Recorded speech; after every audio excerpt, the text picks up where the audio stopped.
Ningependa kuwakaribisha tena kwa mara nyingine. Tutasoma kwa haraka haraka ratiba yetu ya leo. Tutaanza kwanza na karibisha director wetu wa Tanzania Diaspora Hub anayeitwa Mr. Nasor Basalama, na baada ya hapo tutakuwa kuna presentation tuliyoandaa itakayoeleza nini maana TDH na miradi yetu. Baada ya hapo tutaruhusu mmoja wa watu wetu kutoka Diaspora Green Initiative kuongea kwa kifupi, alafu tutakuwa na nafasi kidogo kwa ajili ya kukumbushana vitu viwili vitatu vya TDH. Baada ya hapo kutakuwa kuna presentation nyingine itakayoongozwa na director wetu, hususan itakuwa inahusu swala la Diaspora First Housing Initiative. Baada ya hapo kutakuwa kuna presentation na SSC Capital itakayokuwa done by Mr. Saluma Wadhi. Baada ya hapo kutakuwa kuna presentation nyingine ya CPS itakayokuwa handled by Sebastian Itzel. Baada ya hapo kutakuwa na presentation by People's Bank of Zanzibar, ZIPA, TIC, na tutakuwa na nafasi ya maswali na baadaye. Kwa hiyo ningependa kuwakaribisha tena. Director, floor is yours. Karibu sana. Okay, shukran sana katibu kwa ufunguzi. La kwanza nadhani nyote mnazo taarifa ya tukio kubwa lilotokea katika jamii ya Tanzania, tukio la kitaifa la kuondokewa na kipenzi cha wengi, rais mstaafu hayati Ali Hassan Mwinyi, rais ambaye kuna mengi mazuri ambayo tunaweza tukashare na muda usitoshe, lakini naamini kwamba kila mmoja ana nafasi ya pekee kwa Mwenyezi Mungu, na kila mmoja Mwenyezi Mungu ana njia ya kuwasiliana naye. Kwa kuzingatia hilo ningeomba kutumia dakika moja, kila mmoja kwa nafasi yake mkumbuke, amtambue na kumwombea kipenzi chetu hiki, safari ya salama na mapokezi mema hayo miongoni mwa watakaokaa katika bustani zake za peponi. Kwa naomba tuchukue dakika moja kuanzia sasa.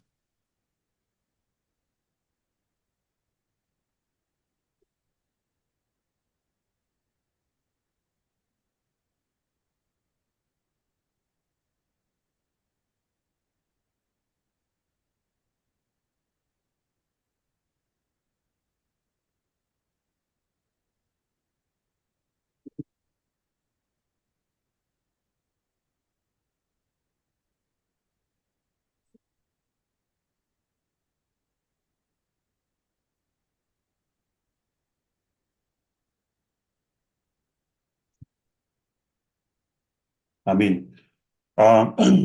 Napenda kuanza kwa kutumia nafasi hii kumshukuru Mwenyezi Mungu mwingi wa rehema, mwenye kurehemu, mwenye kunemesha neema kubwa kubwa na mwenye kunemesha neema ndogo ndogo. Yeye ndio tunayemstahiki na tunarudi kwake kwa mahitaji yetu. Tunamwomba tuongoze katika njia iliyonyoka, njia ya wale waliowaneemeshea juu yao, na tunamwomba tulinde, atusimamie, atusindikize katika yale makubwa tuliyotaraji, na tupe matokeo yenye shifaa, matokeo yenye matumaini, matokeo bora na yenye manufaa kwetu, kwa jamii yetu na hata kwa taifa letu. Nitumie nafasi hii kuendelea tena kumwombea shifaa, safari njema, rehema na amani na utulivu na mapokezi mema katika pepo zake Mwenyezi Mungu hayati rais mstaafu Ali Hassan Mwinyi, na vile vile nitambue familia yake katika kipindi kigumu hiki, na kwa jumla wa Tanzania wote. Kwa shauku kubwa nitumie nafasi hii kuwatambua viongozi wetu wa TDH au Tanzania Diaspora Hub au umoja wa diaspora katika yale makubwa mazuri waliotanguliza, waliosimamia katika nguvu na hali ambayo yenye nafasi yenye mazingira mbalimbali. Tusingefika hapa bila juhudi zao. Kwa hiyo ningependa kutumia nafasi hii kuwatambua viongozi hawa walioacha yao kwa ajili yetu. Kwa haraka haraka tu, tuna katibu, sijui katibu unaweza kutupitisha, lakini vinginevyo tuna katibu wa TDH Bwana Timothy Sawe, tuna dada Bartlett na sura kama mnavyoziona. Kuna mwenyekiti wa kamati ya fedha ya Najma, mwenyekiti wa kamati ya maadili Profesa Linda, katibu wa Information Public Relations dada Lulu, katibu msaidizi dada Bartlett, mwenyekiti wa kamati ya uwekezaji Mr. Slim, na mwenyekiti wa kamati ya miradi kaimu bwana Lugendo, na mwenyekiti wa kamati ya community development dada Christina. Na hao ndio viongozi wetu, na naamini tutawapa nafasi na wao wawasalimie, na miongoni mwao mtawasikia kwenye presentation. Vilevile nitumie nafasi hii kipekee kuwashukuru sana na kuwapongeza wawekezaji waliopitia TDH, kwani kuiamini TDH, kuamini umoja ambao ni mpya mgeni, ukizingatia historia ya Tanzania au ukizingatia historia ya diaspora, peke yake ni kazi kubwa na ni kazi ya kipekee. Ni imani thabiti waliokuwa nayo juu yetu, na wao ndio waliosindikiza umoja huu kufikia hapa tulipo. Tutumie nafasi hii kuwapongeza wanachama wote wa TDH, kwani hakika wameweza kutingua dhana iliyojengeka kwa muda mrefu kwamba wana diaspora hawawezi, hawajitambui, hawana nia, hawana dira. Hakika kupitia TDH na wanachama wake tumeweza kudhihirisha katika jamii pande zote na kwa kona zote kwamba Watanzania katika diaspora wana uwezo, wana nia na wanajitambua, na TDH ni shuhuda wa hilo. Ingawa safari bado ni ndefu, lakini matumaini makubwa, na ukizingatia uchanga wa chombo hiki hapa lilipofika pia ni kigezo tosha kwamba wanadiaspora ni kundi lenye tija kubwa katika maendeleo ya kiuchumi nyumbani. Nitumie fursa hii vilevile kuwatambua wakurugenzi wa makampuni binafsi na taasisi za umma, wale ambao tulikuwa tukishirikiana nao kwa hatua kubwa katika kuisindikiza jamii ya diaspora kwenye fursa pana za uwekezaji nyumbani. Lakini vile niende zaidi kuwatambua kampuni ya CPS na kampuni ya SSC zinazoongozwa na bwana Salma Wadhi na rafiki yangu Sebastian. Kampuni hizi tokea TDH inaanza walikuwa na sababu za kutosha kutosimama na TDH wala kujishirikisha nayo, lakini waliamini kwamba kuna haja ya kusimamia chombo hiki na kukisindikiza. Kwa hiyo toka chombo hiki hakina jina kichanga, walisimama kidete, walitenga muda wao kwa kupitia kampuni zao na hata kupitia wao binafsi. Mara kadhaa tumekuwa tukifanya vikao na hata mazungumzo ya ushauri ya pembeni pamoja na ya kwenye vikao rasmi na bwana Salma Wadhi. Kwa kiwango kikubwa sana ameweza kusindikiza TDH, na hata hivi ninavyoongea na nyinyi bado wamesimama nayo na mengi, na atakuja kushia na nyinyi juu ya mambo wanayofanya na TDH SSC, na vile vile kampuni ya CPS ambayo wengi mnaifahamu. Ni kampuni ambayo imeweza kuweka alama kubwa katika visiwa vyetu vya Zanzibar katika masuala ya ujenzi wa nyumba za kisasa, nayo imeweza kuwa chachu na nafasi, imeweza kusaidia kiwango kubwa sana TDH kufika hapa ilipo kutokana na ushirikiano wake wa karibu. Ningependa nitoe shukrani hizo za kipekee. Viongozi wa TDH, wakurugenzi na wawekezaji, wana diaspora, bibi na bwana, ni furaha yangu kubwa sana kuona kwamba sio tu tumejaribu, lakini tumethubutu na hata tumefikia kiwango cha kuweka alama katika mazingira ya Tanzania kwa nguvu za wanadiaspora. Leo hii kuna Watanzania kadhaa Tanzania wamepata ajira kutokana na chombo hichi cha TDH. Leo hii kuna miradi mikubwa Tanzania ya uwekezaji ambayo imeshiriki vilivyo katika pato la taifa na hata kuongezeka kwa remittance kutokana na nguvu na mchango wa wana diaspora na halikadhalika kupitia TDH. Hivyo sitopenda kutumia muda mwingi sana kwa sababu tuna mengi ya kushia na nyinyi, na kwa hiyo ningependa moja kwa moja niwapeleke kwenye yale ambayo TDH imeyafanya kwa muda miaka miwili hii, na yale ambayo tunaendelea kuyafanya lakini ningependa kumalizia kwa kuwahamasisha wana diaspora kwamba njia pekee ambayo inaweza kutufikisha sisi ni umoja. Umoja ni nguvu ambayo inaleta utashi wa aina zote, wa taaluma, wa kipato, wa wepesi wa kwenda na kurudi, na ndio njia ambayo inaweza kutuelekea safari wa wepesi wa safari hii na vile vile tuna haja ya kuendelea kukaa pamoja na vyombo vyetu vilivyoko nyumbani kuweza kuangalia wapi tunaweza kuboresha. Kwani TDH imeweza kudhihirisha na inatosha kuwa kigezo juu ya utayari wa serikali yetu kutokana na yale ambayo tulafanya TDH kwa kupitia ushirikiano wa serikali ya Jamhuri ya Muungano wa Tanzania na serikali ya Mapinduzi ya Zanzibar. Nadhani wengi, sina haja kushare tena, lakini haya tushashare siku ya nyuma. Tour ambayo tulifanya mwaka juzi, mwaliko uliopata kutoka serikali ya Jamhuri ya Muungano wa Tanzania na serikali ya Mapinduzi ya Zanzibar, ambao uliweza kutoa matunda makubwa sana, ambao leo hii Watanzania na diaspora unaowekeza Tanzania kupitia mwaliko huo na kupitia fursa hizo ambazo zilitolewa na serikali ya Jamhuri ya Muungano wa Tanzania, ambayo imepelekea wawekezaji hawa kuweza kuokoa millions of money ambao zingeweza kutoka katika mifuko yao, lakini tu kwa sababu ya ushirikiano wa serikali hizi na jitihada za makusudi za kuweza kusindikiza diaspora hadi kuweza kupata wepesi wa uwekezaji huo. Na hivyo basi kupitia taasisi zetu za umma, wawakilishi wetu leo hapa ZIPA na TIC, ningependa pia nitoe shukrani za kipekee kupitia kwenu nyinyi juu ya ushirikiano tunapata mkubwa kutoka katika serikali zetu mbili hizi.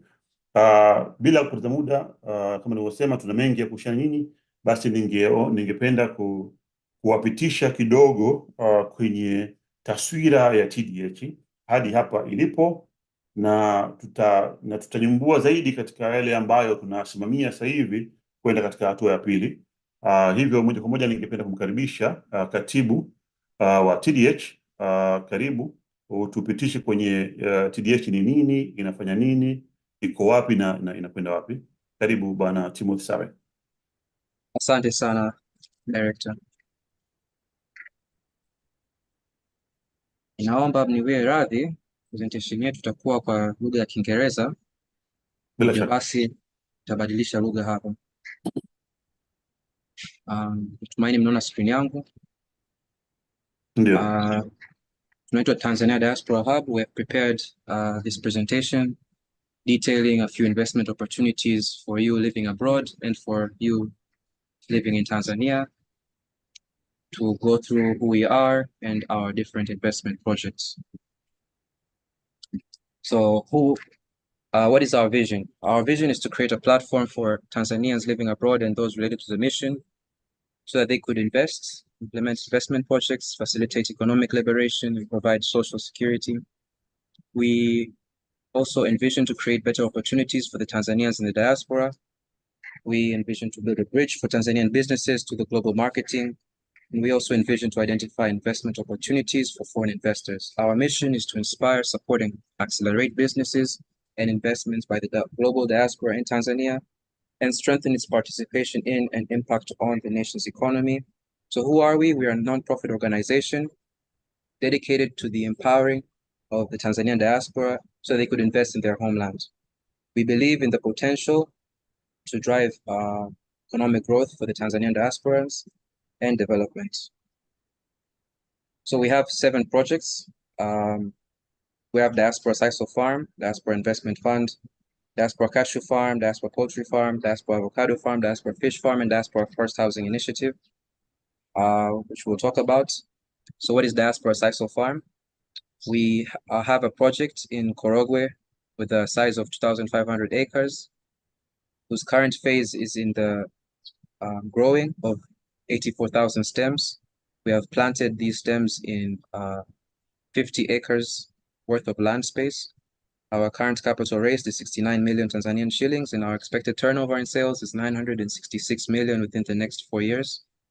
Here's a chart detailing the production volume of sisal in Tanzania 2015 to 2021. The global outlook for the sisal market is expected to grow by 4.2% from the year 2023 to 2026. Here are a few uses of the harvested sisal. As you can see, we can turn the fiber into carpets, artisanal goods, ropes, gummy bags, automotive parts, alcohol, and fertilizer.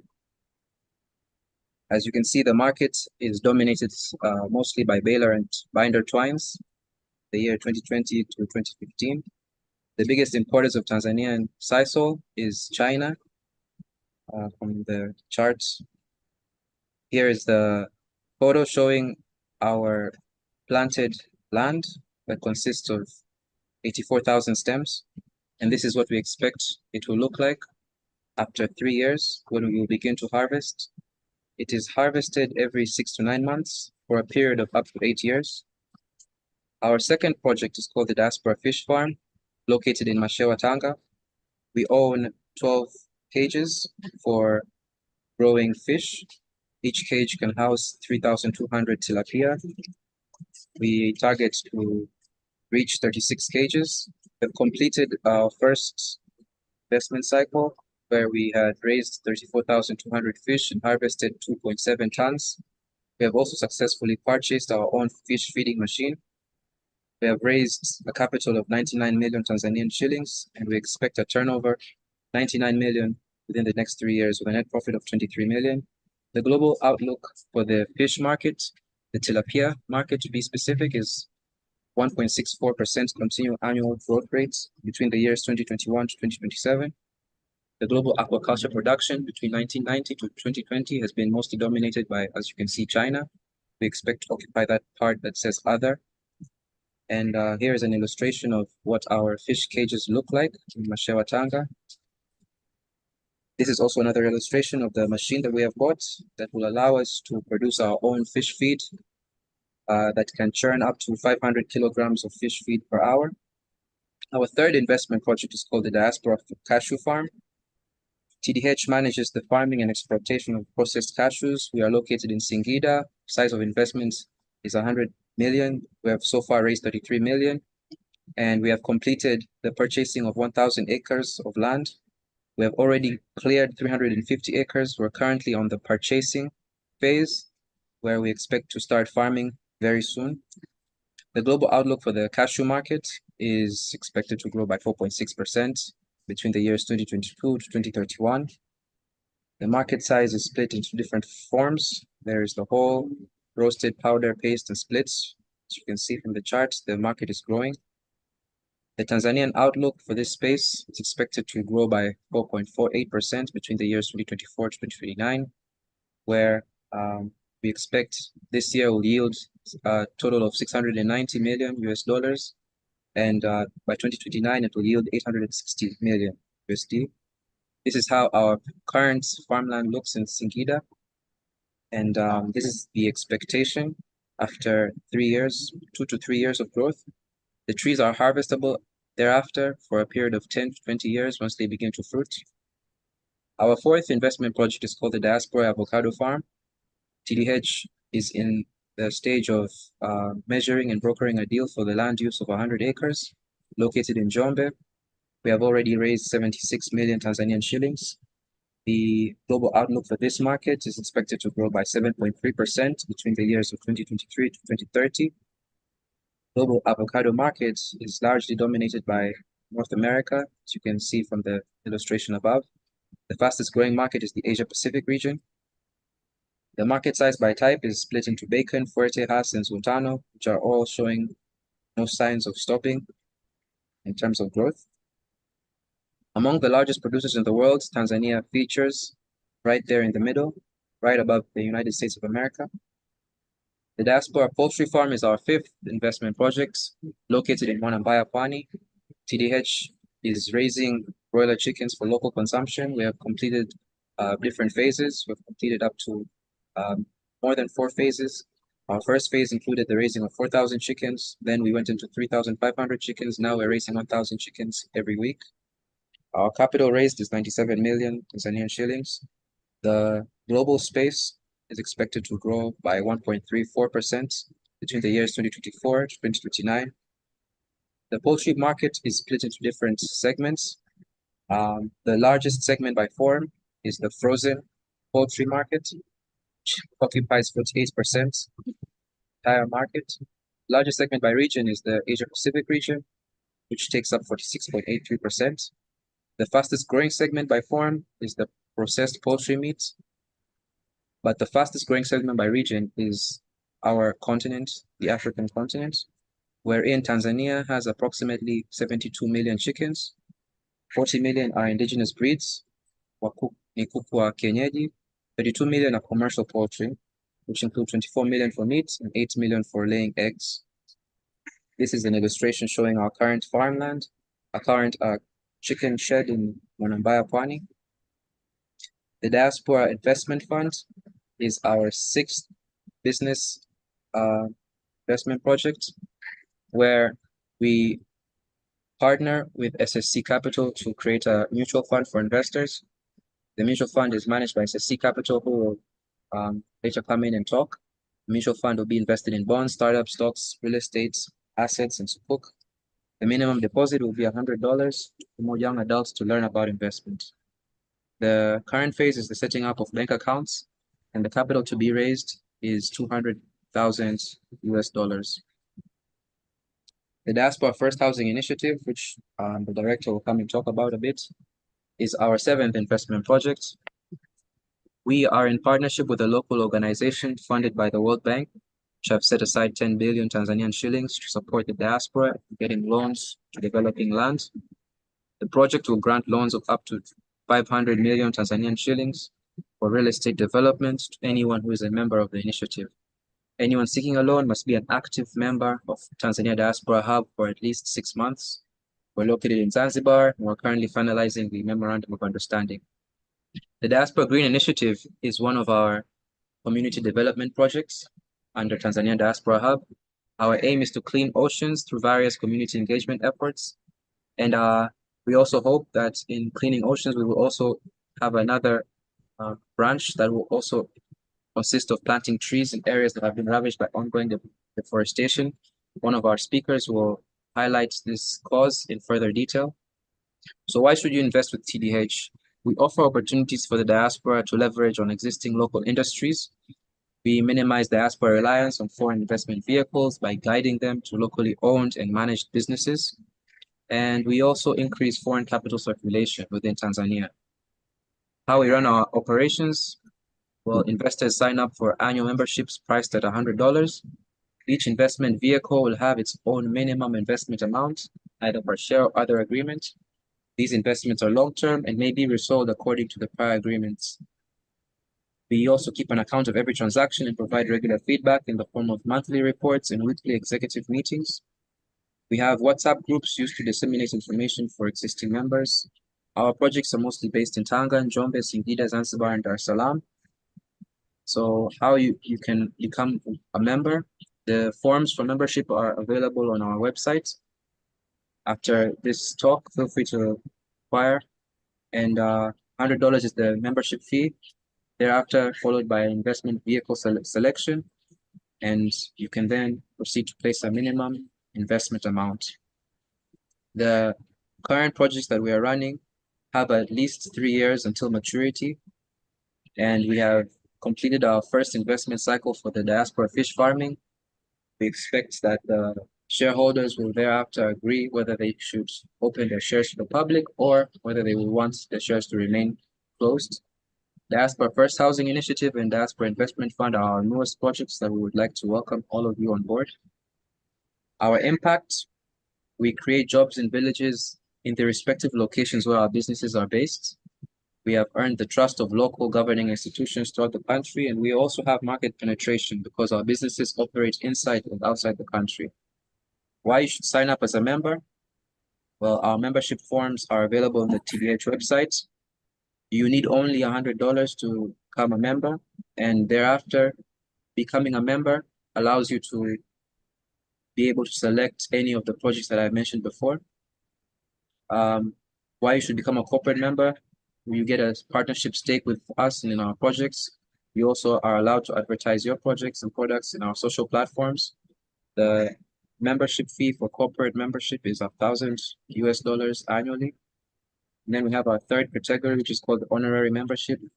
The membership profile is only via invitation.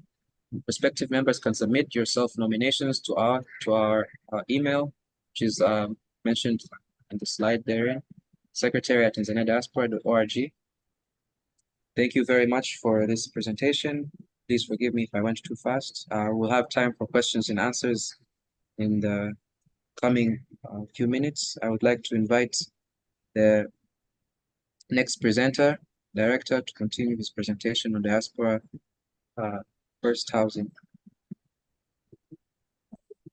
Okay, shukran sana katibu kwa presentation nzuri. Kuna mambo matatu ningependa kuhamasisha kwamba ambao ni muhimu sana kushare na nyinyi leo ni mradi wa DFHI, Diaspora First House Initiative, na Diaspora Green Initiative na Diaspora Investment Funds. Hiyo ni miradi mikubwa mitatu ya msingi sana, mtambo mmetegea masikio ya kusikia. Nitarudi nyuma kidogo. Katika miradi yetu yote au karibia yote, lengo letu kubwa ni moja katika policies zetu ni kwamba 80% ajira itoke katika eneo la mradi na yani katika hiyo 80%, lakini 30% iwe wanawake au kina mama. They can be more than 30%, lakini the goal is to be at least 30% of the total number watakaoajiriwa. But at the same time we have responsibility to support local, in particular women na kina dada. Kwa hiyo nitaomba sana mzingatie miradi hiyo mitatu, ambao mradi huu wa kwanza ni huu ambao nitaushana nyinyi kidogo tena, na mradi wa pili atakuja mwenyekiti wa kamati ya community development, na mradi wa tatu utashiwa na mwenyekiti na mkurugenzi wa SSC Bwana Salim Awadhi. Lakini vile cha msingi cha kukumbusha kwamba baada ya taarifa zote hizi, mwisho tuna taasisi ambazo ndio zinatusimamia, zinazotusindikiza, zinazotulinda.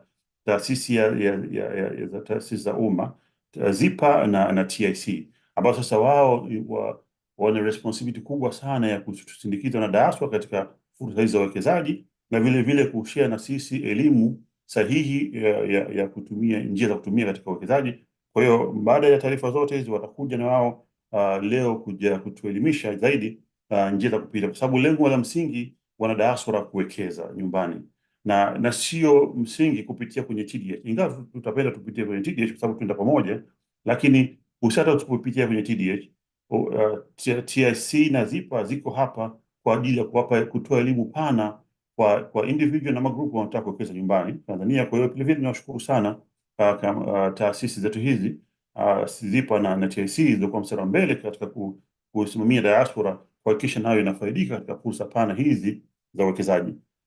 Kirudi kwenye mradi wa Diaspora First House Initiative, moja katika jambo ambalo tumeliona lina hima kubwa ni wanadiaspora kuweza kuwa na nyumba, kuwa na makazi yao nyumbani, na hilo jambo ambalo linatija either wale ambao wanashiriki katika kuwekeza kuwa na maeneo yao na hata wale ambao sawa, ungerudisha video ya First House, wale ambao hata wanakwenda kutembea, lakini mwisho wa siku wa nyumbani, na sisi wenyewe lazima tujiulize na kitu gani nimefanya nyumbani, kwa sababu nadhani tunakumbuka wote tulipoondoka nyumbani tuna malengo mahsusi kwa ajili ya nyumbani. Sasa jambo la msingi sana ni makazi.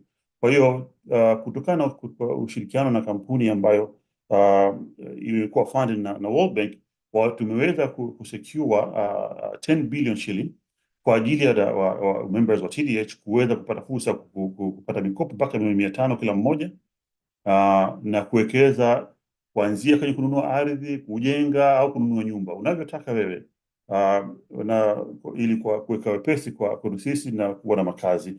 Kwa hiyo mradi huu uko katika hatua ya mwisho. Kilichokwama katika mradi huu, mkumbuke umoja wetu ni kwa ajili umebezi kwa watu kujitolea katika hizi nafasi.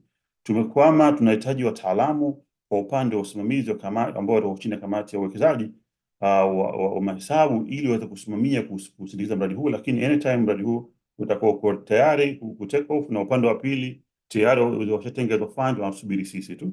Kwa hiyo hizi ni taarifa ambazo kama mtakuwa na maswali zaidi mtachukua contact za katibu, tutawasiliana, na tunakaribisha muingie wa member TDH ili mfaidike na fursa hizi ambazo kuna sababu ya msingi kwa nini lazima uwe member wa TDH. Tutakuja kuzijadili baadaye. Bila kupoteza muda, ningependa sana kwa shauku kubwa nimkaribishe mwenyekiti wa mradi, mwenyekiti wa kamati ya community development kuja kuelezea mradi ambao una tija kubwa na ni moja katika mradi ambao mimi binafsi nina shauku nao sana. Karibu dada Christina Kibuta katika mwenyekiti wa kamati ya community development. Asante mwenyekiti. Ningependa kushare screen yangu.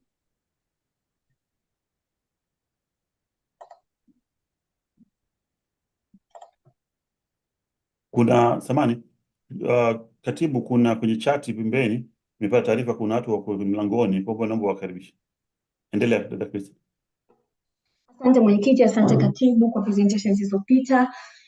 Ladies and gentlemen, welcome to this presentation on one of the community development projects under TDH titled Diaspora Green Initiative. Your presenter for today is Christina Kibuta. I am the chair of community development under TDH and I'm presenting from Germany. I want us to start off by understanding what Diaspora Green Initiative is. This is an initiative, a non-profit initiative that was founded by TDH members mainly to address critical environmental pollution contributing to alarming global climatic changes with a particular focus on Tanzania. And our vision really is to create a Tanzania with greener landscape, carbon-free atmosphere, pristine blue oceans, and cleaner beaches and rivers as well. By this vision, we will be addressing the top 3 components of the environment, which are the atmosphere, biosphere, and hydrosphere. Although there are many and vast types of pollutions that are affecting or causing drastic climatic changes, the initiative will focus on combating the following 3 types of pollution. We will be dealing with plastic pollution, carbon pollution, and land degradation, just to start with.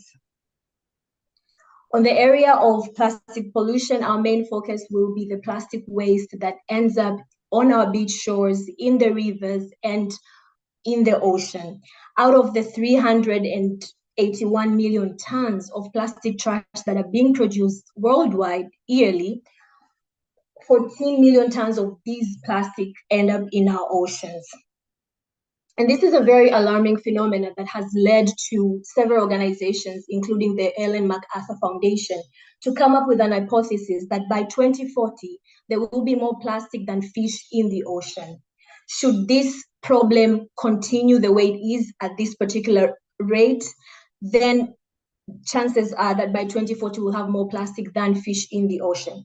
Now, this does not only endanger the marine life, meaning the fish and other ocean creatures, it also endangers human lives. It also endangers your life and my life potentially, because toxic chemicals from plastic additives, chemicals such as mercury, dioxins, have been reported in literature to be escalating up the food chain, meaning that samples of fish that have been weighed in chemical laboratories have been found to have these chemicals while they shouldn't be there.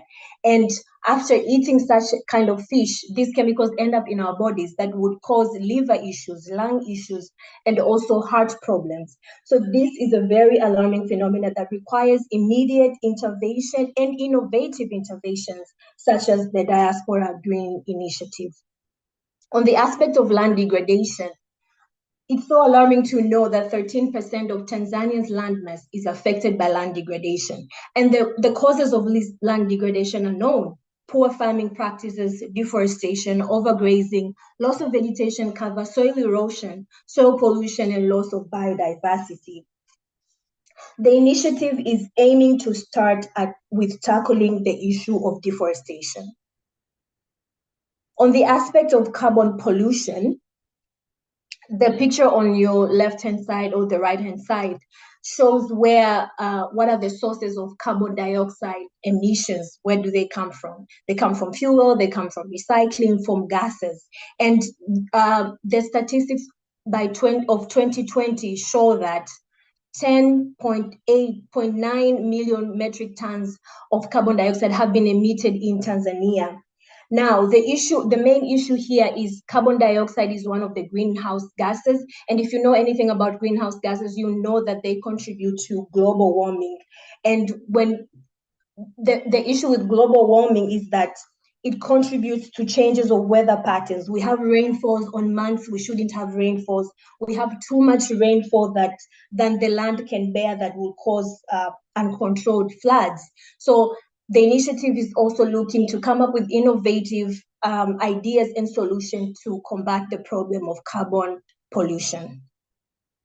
Now, so what is the solution? To combat deforestation and reduce the carbon footprint, the initiative aims to start by planting trees, over 1,000 trees in 2024. And by planting these trees, first of all, we will be tackling the problem of deforestation, but also because the trees themselves, they breathe in carbon dioxide, this will reduce the amount of carbon dioxide in our Tanzanian atmosphere. But also the issue of plastic waste found in our ocean, on our beach shores and our rivers. This is how the initiative is looking to combat this problem.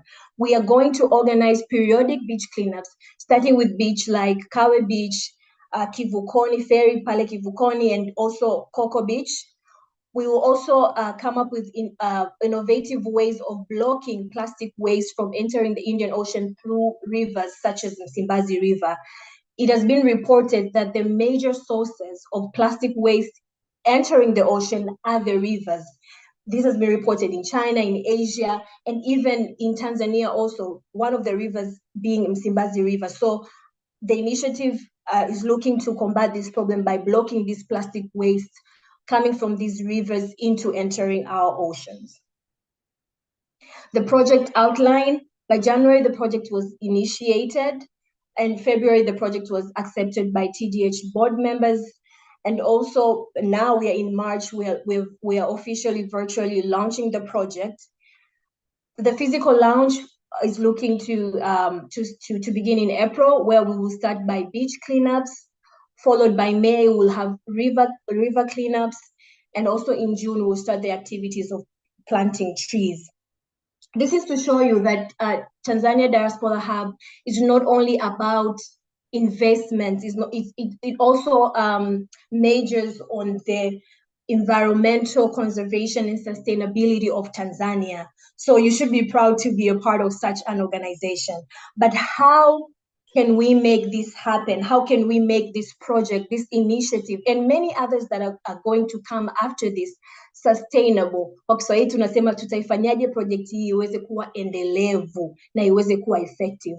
And on this part, I would like to invite our director to take over. Thank you for listening. Asante sana dada Tina, dada Christina Kibuta kwa presentation nzuri sana. Mwenyekiti wa kamati ya community development. Nadhani wote tutakubaliana kwamba tunahitaji mazingira salama, yenye afya bora, mazuri, lakini isitoshe hata kwa watu wetu. Tunahitaji watu wetu waendelee kuwa na afya njema, kula vitu salama na kupumua hewa ambayo inaridhisha. Na kwa kweli hili jambo liko ndani ya uwezo wetu. TDH ni kweli imebeba dhamana ya kusimamia kazi hii ambayo iko ndani ya uwezo wetu. Wote tunatamani tuwe na beach nzuri. Nadhani wote wengi tushafika Coco Beach, hata wengi ambao wanafahamu Kawe, hata Ferry. Ni mazingira ambayo usafi wake uko ndani ya uwezo wetu. Wala tuhitaji masuala ya makubwa wala miujiza, ni mambo ambayo yako ndani ya uwezo wetu.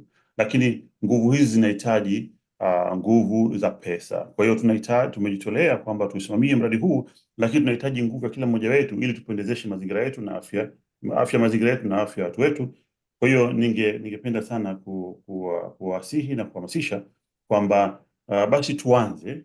Sisi tuko tayari kusimamia na kusindikiza, lakini tunahitaji kila mmoja wetu ashiriki katika harakati hizi, na ningependa tuanze, wala tusisubiri kesho, tuanze hapa hata pledge ambayo ili dada Christina kesho na kesho kutwa asiseme kwamba alifeli au alichelewa kuanza hii kazi tulomtuma kwa sababu hatujampa shilingi 2 zetu. Kwa hiyo ningeomba dada mwenyekiti wa kamati ya IPR, dada Lulu Kitenge, asimamie dakika 2 hizi pledge, tuanze kuchanga hapa na hii kazi ifanyike mara moja, kwa sababu ndio tufanye biashara, tuwekeze, lakini tuna dhamana ya kulinda na kutambua maendeleo ya kijamii.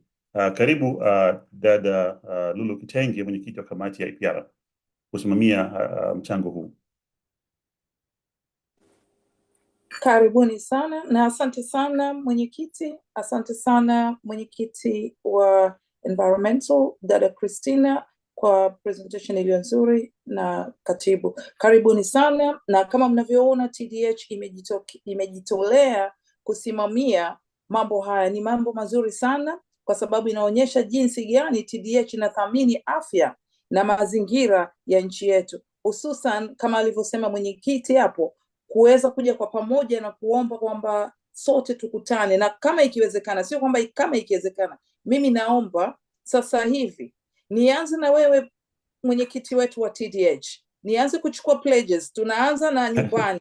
Nianze na mwenyekiti, nikitoka kwa mwenyekiti na kuja pole taratibu. Nimemuona hata dada Fatuma CPS, na kuja kwenu. Tuanze na wewe mwenyekiti, karibu sana. Pledge.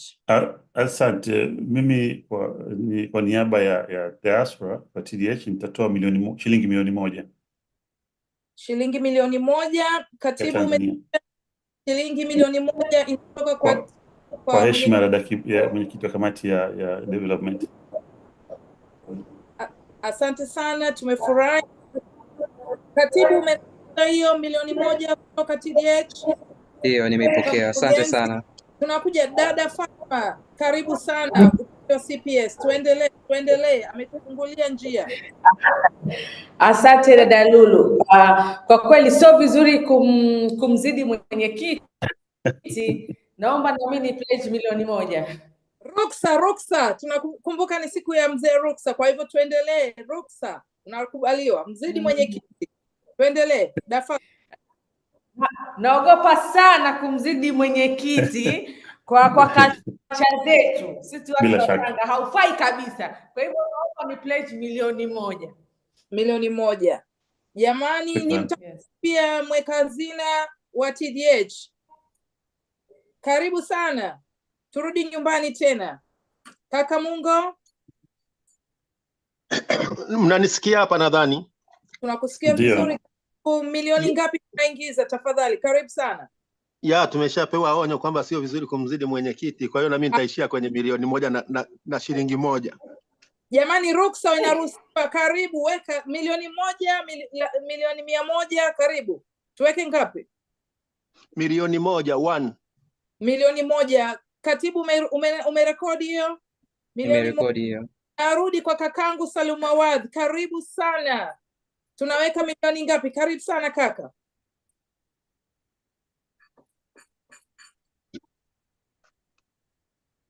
Karibu. Hiyo milioni 1. Milioni 1. Jamani, aje mtu basi tushinde tupite hapa kidogo. Karibuni sana. Amina Ali. Karibu kakaangu. Siku nyingi. Karibu. Niambie mchango wetu tunafanya vipi? Tuchangie hii initiative. Tuweze kuweka mazingira ya hali ya juu, mazingira mazuri, tukienda na sie pia tuweze kufaidika. Karibu sana kaka.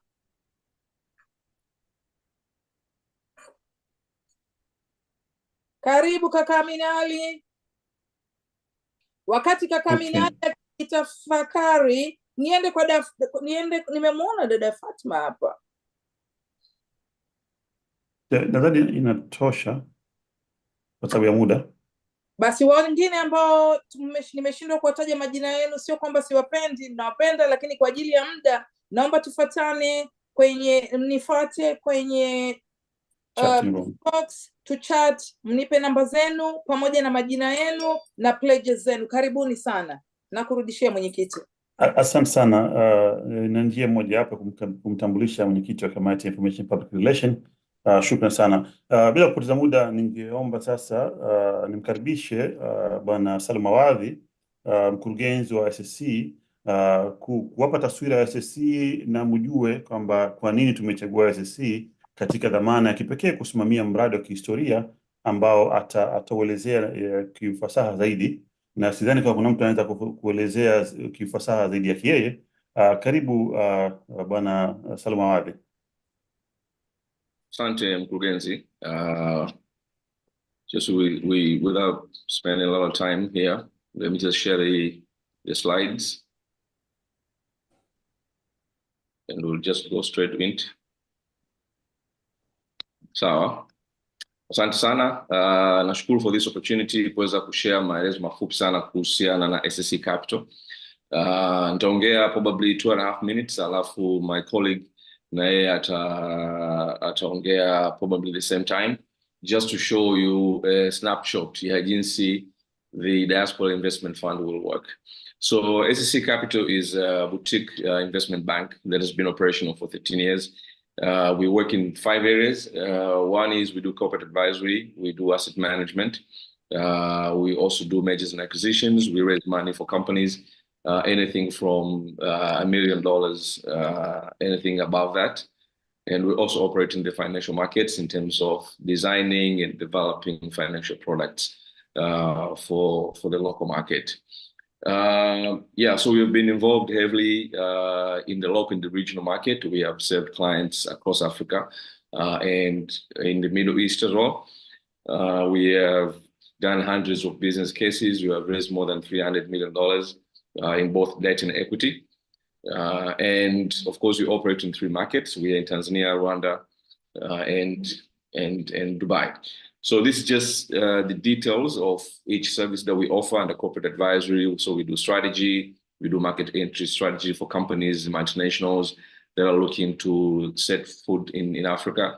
We plan for businesses, we do corporate finance, financial modeling, we do research, we do turnarounds of the companies which are not performing well. We also work closely with the government in terms of supporting policy reviews. We have been involved in a couple of policies in the finance and in the business sector. In terms of asset management, we work with private clients currently and institutional clients in terms of planning for their investments, managing their wealth. We do portfolio management, we set up family trusts. And of course, now we're also setting up investment clubs for individuals who probably have the same background. Maybe you went to school together, you lived someplace together, you're friends, you are family, and then you probably want to set a group that will be investing. We raise money from all sources of finance, whether it's angel investing, private equity, venture capital. Currently, we work with 50+ venture capital funds globally. So we help companies that want to go public, just to give them the advice in terms of if that's the right way for them to do that. We work with some institutions to design blended finance instruments. And in all that, we help companies prepare the information memorandum and the pitch decks, documents that they need for them to raise money. In terms of M&A, we help to identify potential targets. So if you want to buy a company, we can help you to identify the potential buyer target. If you want to sell your company, we can as well help you identify the potential buyers. We do valuations for companies. We also do financial due diligence. And of course, in the financial markets, we focus on the equities. We focus on both the bond and the sukuk market for Muslim investors who cannot invest in interest-bearing instruments. We support in the design and development of REITs. We're currently working on one, which will come out shortly in the market. We also support the investment in the soft commodities, most agricultural commodities in Tanzania. And of course, we help you if you want to do exit from any investment, or you want to acquire a company in the secondary markets. We also buy and sell equities through our brokers. So currently we work through stock brokers in Tanzania, Exodus Advisory. And of course, soon we'll also be working with Tanzania Securities Limited that we have also invited in today's discussion just to hear what is happening. These are some of the ventures we have launched in the market. Shilka is a halal investment platform. It's a mobile app available on App Store and Google Play that allows you to invest from as low as $50. Wengi is our equity crowdfunding platform to help local small businesses to raise money. Mbadala is our $10 million venture capital fund that we're still raising. Probably from next year, we'll start investing in tech startups. SSC Academy is our training division. So we have worked with a number of clients locally, regionally, and internationally. So these are some of the partners that we work with. You'd see, so Augusto & Co. is a Nigerian company. that provides rating services, credit rating for companies that want to issue bonds or countries. And then, of course, Exodus, we work with HISA, which is a Kenyan company, Lloyd Capital in Kenya, which is an investment bank, and also Capital from Botswana, Tanzania Living Diaspora through TDH, who are host today, and Bright Consult, which is based in Kenya, Tanzania, Standard Investment Bank from Kenya to allow us to invest in the Kenyan markets. We are a member of Dubai Chamber of Commerce, and of course, Drive Africa is our partner in Zambia. We also work with Dominion Angels in the USA that are looking to invest in Tanzania. And Umoja Labs, which is the US-based, fintech startups that also provides hedging services. So this is the Diaspora Investment Fund that was spoken about. We won't go into details now. I think Katibu and Director already spoke of that. But this is what we propose in terms of the structure of the fund. So we're going to have 4 sub-funds, sort of schemes. We're going to have an equity fund, fixed income fund. We're going to have a real estate fund, and of course the alternative asset funds for those who want to take a higher relatively risk. And those are the expected performance of each fund. So in Tanzanians in diaspora through TDH will have the discretion to decide where they want to invest their money through, whether you want to do equities, where you want to mix, or you want to invest in all funds. So if you're familiar with VTT, they have 7 schemes. It's pretty much the same way that we have structured the fund.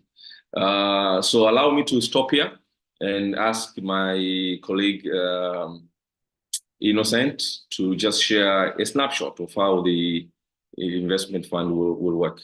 Innocent, please share your screen. Asante Salum. Let me share my screen.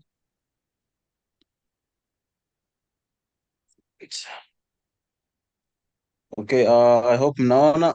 Asante sana Salum. So briefly, sisi at SSC Capital tumeandaa simple portal ambayo itakuwa accompanied na mobile application ambayo itakuwa available kwenye Android na iOS shortly. Lakini kushare tu snapshots fupi ni kwamba hii portal itamwezesha investor wa diaspora popote alipo aweze kuinvest back home digitally from anywhere. Kwa hiyo simply this is the landing page ambapo tunamwambia why invest with diaspora, purposeful investment, convenience and everything. All this is available kwenye website ya Tanzania Diaspora Hub. Investment plans kwa sasa hivi tumeweka hiyo Diaspora Investment Fund ambayo SSC Capital ndo tutaimonitor. So akitaka kuanza atakuja hapa chini kwenye start investing. Then kama hana account ataomba ku create account hapa kwenye sign up. Since mimi nimesha create account, naomba ni login straight kwa sababu ni presentation fupi. Akisha login kwenye account yake atakutana na dashboard ambapo kwenye dashboard tutamwambia total amount ambayo atakuwa ameinvest, total returns ambazo atategemea na wallet balance. Kwa hiyo kitu cha kwanza kabla haja invest kwenye hiyo Diaspora Investment Fund ni lazima awe ana pesa kwenye wallet yake. Kwa hiyo hapa chini kuna investment, returns, rewards and withdrawals. Kwa sasa hivi it's all empty. It's a work in progress project. Lakini basically atakuja kwenye add funds kwanza, itabidi ya add funds kwenye account yake ambayo ni wallet ya diaspora. For now tumeweka in dollars, lakini tutaweka exchange rates ili aweze kuweka kwa currency yoyote. Then hapa chini atachagua debit card, visa, cryptocurrencies. Hizi zote tutafanya. Lakini pia atakuja kwenye make an investment pale atapotaka kuinvest. Kwa hiyo hapa kwenye hii page ataweka investment amount, lakini as well tutamwekea okay, wallet sasa hivi inaniambia insufficient balance. Lakini hapa chini tutamwekea drop down ya kuchagua product specific ambayo atataka kuinvest, kama hiyo commodities, stocks, real estate na nini. Then akisha invest tutapokea pesa zake kwenye collection account ambayo iko in progress kufunguliwa nafikiri na CRDB. Then sisi tutainvest hizo pesa na tutaweza kushare hizo report kwenye hii portal. Kwa hiyo from popote duniani atakapokuwa akiwa na mobile application ya SSC Diaspora ataweza kuona investment ya funds zake, ataweza kuona report hizo investments zinaendeleaje. Naomba kuishia hapo. Asante. Yeah, asante. Yeah. Back to you, Director. I think we are done on our end.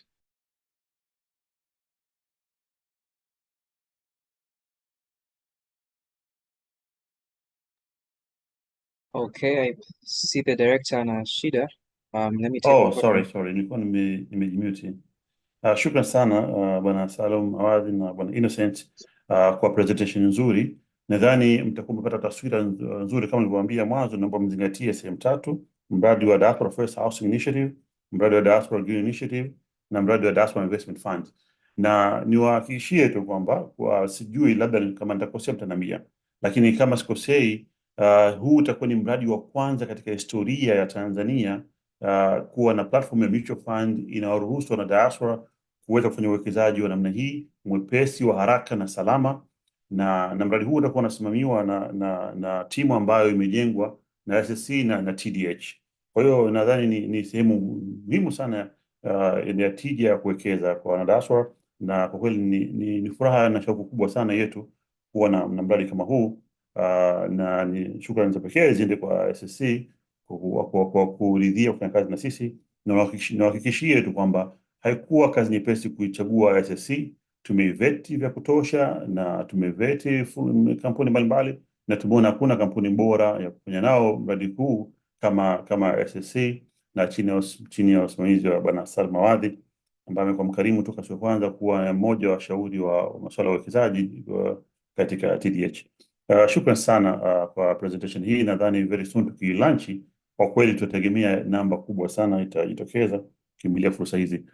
Kwa upande wa TDH, nadhani naweza nikasema tumefikia kwenye kuwapa taswira ya kutosha ambayo nadhani tumeridhika. Sasa tunatoka nje kidogo kwenye TDH, kwa sababu mwisho wa siku baada ya fursa zote hizi lazima tupate mwongozo kutoka kwenye vyombo vyetu, kwenye wasimamizi wetu kama nilivyosema ZIPA na TIC ambao wamekuwa karimu sana kufanya kazi na TDH kwa muda mrefu, hususan ZIPA. Tulikatua ya Zanzibar tulipokelewa na bwana Dunia na mkurugenzi mwenyewe Sharif, na alitumia muda wa kutosha sana na sisi. Kwa kweli ni shukrani za kipekee kwenu katika upendo namna hiyo, na vile vile kwa upande wa TIC tulipata nafasi ya kukaa nao na kuweza kujadili mambo mbalimbali, na ambayo mpaka na TDH imebahatika pia kupata nafasi ya kushiriki mpaka katika baadhi ya mabadiliko au maboresho ya zile sheria za uwekezaji. Kwa hiyo ni faraja ya kipekee ambayo miongoni mwa sheria hizo tumeshaona matokeo yake. Kwa hiyo ni shauku kubwa kuona kwamba kuna usikivu, sio tu kama serikali yetu inataka tuwekeze, na vivyo imekuwa jipesi ya kutusikiliza yale ambayo tunayakokoteza kwao kwa ajili ya kuboresha na kuweka wepesi kwenye uwekezaji huo. Ningependa sasa kwa ufupi mno, kabla sijamkaribisha kiongozi wa ZIPA, ningeomba nimtambulishe kwa kuwa muda mrefu tumekuwa hatujapata bahati kufanya kazi na benki ya upande wa Zanzibar. Basi leo tunaye mwakilishi, ningependa nimtambulishe kwenu kwa muda kama dakika 2-3, na yeye aitambulishe benki yetu nzuri ya Zanzibar ambayo tunategemea sasa kuweza kuanza kufanya nao kazi. Kwa muda mrefu kufanya kazi na CRDB na Equity Bank. Karibu mwakilishi wa benki ya Zanzibar, tafadhali.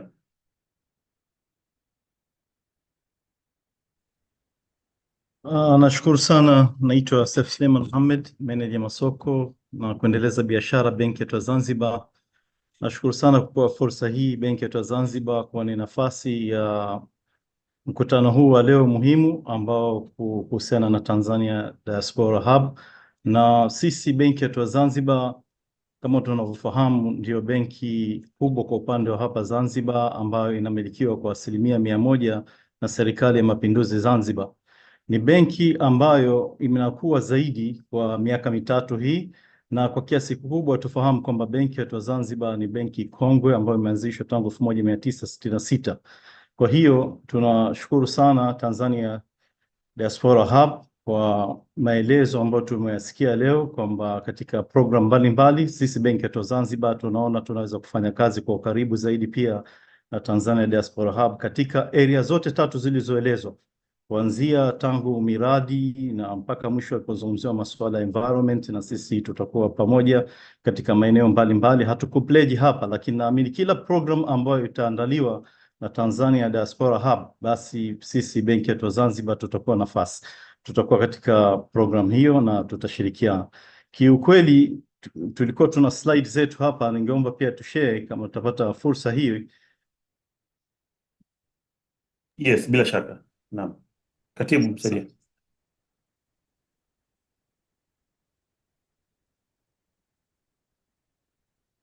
Nashukuru sana. Kama tunavyofahamu, nilivyokwisha kueleza kwamba PBZ ni benki kongwe na inamilikiwa 100% na Serikali ya Mapinduzi Zanzibar, na ina transformation ya katika maendeleo kuanzia tangu hapo ilipoanzishwa mpaka sasa hivi. Na sasa hivi benki yetu Zanzibar ina asset za jumla ya trilioni 2 na imekuwa kwa kiasi kikubwa. Ni benki ambayo ina mtandao mkubwa upande wa Zanzibar, lakini pia tupo upande wa Tanzania bara katika maeneo mbalimbali. Tupo katika mkoa wa Dar es Salaam, lakini Dodoma, pamoja na sio muda mrefu tutakuwepo Morogoro, Mbeya na Mtwara tayari tupo. Kwa hiyo tutaona kwamba tuna fursa kwa Watanzania ambao wapo nje ya nchi, na pamoja na program hii ya Tanzania Diaspora Hub kushirikiana na kukua kwa pamoja. Hadi kufikia Disemba 2023, benki ya Zanzibar ina asset ya jumla ya trilioni 2 na tumefanikiwa katika mwaka huo kumaliza kupata faida ya bilioni 75, ambayo hii ilikuwa kwa kiasi kikubwa. Kuanzia mwaka 2020 tulikuwa tuna faida ya bilioni 18 tu kwa mwaka. Hali kadhalika benki ya Zanzibar imegawika sehemu mbili. Kwa ujumla wake tunaweza kusema tupo katika benki ya kawaida ambayo tunaita conventional banking, lakini hali kadhalika tupo katika Islamic banking ambayo tunaita PBZ Ikhlas. Kwa hiyo tuna fursa ya kufanya kazi maeneo yote mawili, benki ya kawaida, hali kadhalika kwa benki ambayo inafuata sharia. Na hapa kama tunavyofahamu, kama upande wa investment, kama kuna rise upande wa sukuk, basi miradi kama hiyo pia benki ya Zanzibar tunaweza tukashirikiana. Upande wa network kama nilivyokwisha tayari kueleza, na hii ndio vision, mission na core values zetu. Na kwa upande wa presentation nafikia hapo, lakini nasisitiza kwamba benki ya Zanzibar tuna fursa ya kufanya kazi kwa ukaribu na diaspora na hususan Tanzania Diaspora Hub katika kufanikisha maendeleo ya Tanzania Zanzibar pamoja na Tanzania bara au Tanzania kwa ujumla kabisa. Nashukuru sana, na niseme benki ya watu, chaguo la watu. Nakaribisha masuala hapo muda utapofika, au kuangalia area na opportunity mbalimbali. Lakini vile vile nikumbushie tu kama investors mbalimbali wana fursa wanapokuja Tanzania pia kuitumia benki ya Zanzibar kufungua account, hali kadhalika masuala financing, loans, na tuna miradi mbalimbali kwa diaspora including hii ya upande wa nyumba ambao tuna mikataba mbalimbali ikiwemo na shirika la nyumba Zanzibar, ZSSF, na hivi karibuni tumeingia pia makubaliano na National Housing Corporation NHC. Kwa hiyo pia tunawakaribisha katika area hizo, lakini katika area mbalimbali ambazo tunaweza kushirikiana, basi sisi benki ya Zanzibar tuko tayari kufanya kazi kwa karibu na Tanzania Diaspora Hub na Watanzania wote kwa ujumla. Asanteni sana. Asante sana Bwana Suleiman.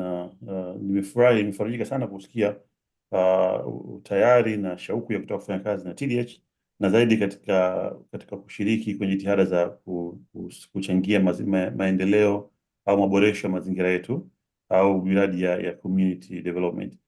Ni furaha yangu mno kusikia hivyo, na nafurahi tuko pamoja. Na maswali yatakuja baadaye, naomba tuendelee kuandika. Bado tuna mambo mazuri ya kushare na nyinyi. Tutajaribu kuwapa nafasi ya kutosha kuuliza maswali. Nadhani sasa ni wakati mzuri kumkaribisha kampuni ambayo imekuwa naweza kusema ni mlezi vile vile wa TDH, na kama unakumbuka mwaka juzi tulifanya tour Europe kwa ajili ya kuitangaza TDH na kutangaza fursa, lakini tour hiyo ilikuwa sponsored na CPS, kampuni inayosimamiwa na Sebastian na vile vile na dada Fatma, ambao tumekuwa nao karibu mno na wakarimu. Basi naomba nao pia tuwasikie. Karibu dada Fatma, mkurugenzi wa CPS, naye apate nafasi ya kushare na nyinyi, na pia akaeleza mahusiano yao na TDH. Karibu dada Fatma. Asante sana, nashukuru. Ongereni sana TDH, ongereni hata SSC. I think kwa pamoja kazi nzuri sana inaonekana kuwa inafanyika. Naitwa Fatma, ni director mambo ya sales kwenye mradi wa CPS. Na sasa hivi we are going tunatanuka zaidi. We were CPS Live, sasa hivi tunaingia katika jina lipya la CPS Africa. Kwa hivyo tunashukuru sana na tunashukuru opportunities ambazo tunazozipata kama hizi. Asante TDH, mmekuwa mnatupatia hizi opportunities za kushare what Fumba is, what Fumba it was, what it is now, and where we are heading. Sasa naamini wengi mnaijua Fumba Town, naamini hivyo sana, wengi mnaijua, lakini naamini wengi bado hawaijui kikamilifu Fumba ni kitu gani. Ongereni TDH kwa kuzingatia jambo la Green Initiative. Sisi kama Fumba ni mmoja wa miradi iliyopo Zanzibar ambao inaangalia sana mambo ya sustainability na mambo ya Green Initiative. Kwa hivyo naamini kwa swala hilo ambalo mmeliintroduce la Green Initiative ni kitu ambacho naamini swala hilo ni kweli ni muhimu sana kuangalia mazingira yetu. Kwa kifupi nikielezea Fumba, kwa kweli mimi naona story yake ni kubwa sana. Kwa kifupi labda naweza kuongelea kwa sasa hivi kwa kifupi na mambo ya msingi. Kama kutakuwa na maswali naamini atakuja baadaye na tutajibu kikamilifu. Kwa kifupi Fumba was born in 2014. Business, a real estate project na vitu kama hivyo, lakini hii pia ni initiative kutoka kwa government kwa kuona kuwa economy ya Zanzibar kwa muda mrefu ilikuwa imetegemea mambo ya tourism. Kwa hivyo kitu kama hichi cha real estate kilikuwa kimekuja kucomplement ama kuisupport economy ya tourism. Na pia sio hivyo tu, objective nyingine ya mradi kama huu ulivyoanzwa Fumba ni kwa support diaspora. Na Fumba ilivyokuja tulibadilisha historia. Kwa sheria zetu za Tanzania na sheria za Zanzibar, mtu ambaye sio Mtanzania ama kwa sheria za Zanzibar mtu yoyote kutoka Tanzania mainland hawezi ku-own property, na ukiwa foreigner huwezi ku-own property in Zanzibar na huwezi ku-own property in Tanzania mainland if you are a foreigner, including diaspora. Yote hili naamini mnalijua. So mradi wa Fumba ulivyozaliwa ni mradi ambao pia uliangalia diaspora. Umeona? Kwa hivyo serikali ikawa ina uchu ya kujua vipi tunaweza tukasupport diaspora wetu. Kwa hivyo huu mradi ulivyoanza ulikuwa pia serikali ina uchu ya kumsupport diaspora. We all understand it's been in those stories kuwa most of our people in the diaspora wakiwa wanataka kuwekeza nyumbani ama ku-own properties nyumbani, the stories they are not successful, these stories. Mara utasikia mtu kapigwa, akirudi nyumba hamna, and stories like that. Kwa hivyo hii ilikuwa pia ni kwa support diaspora kwa mantiki ya kuwa sasa hivi kuna strategic development in Zanzibar on a free economic zone that any foreign ownership is allowed of the property, not the land, but the property. 100%, 99 years of lease of that property. Kwa hivyo that was one of the objectives. So with Fumba, the owners, first of all, though mradi na initiative na support imetoka serikalini, kuna investors behind huu mradi. na investors it's a family ya Wajerumani. However, this family ni family ambayo imeishi Tanzania ama iliishi Tanzania. Wazazi wao waliishi Tanzania, they were missionaries, walikuwa Arusha Moshi huko, na waliishi for a long time, na watoto wao walienda shule Tanzania, walisoma Tanzania, and then they moved to Europe for their universities and all that. Sasa when they came back, kwa sababu most of them they went into civil engineering and stuff like that. So when they came back, they settled in Zanzibar. With time, na serikali, the partnership that they had, na talks with the government. Now, at that time, luckily, there was this plot, there was this, in this free economic zone, kulikuwa na hii opportunity ya hii land, but the government was still looking at hotels.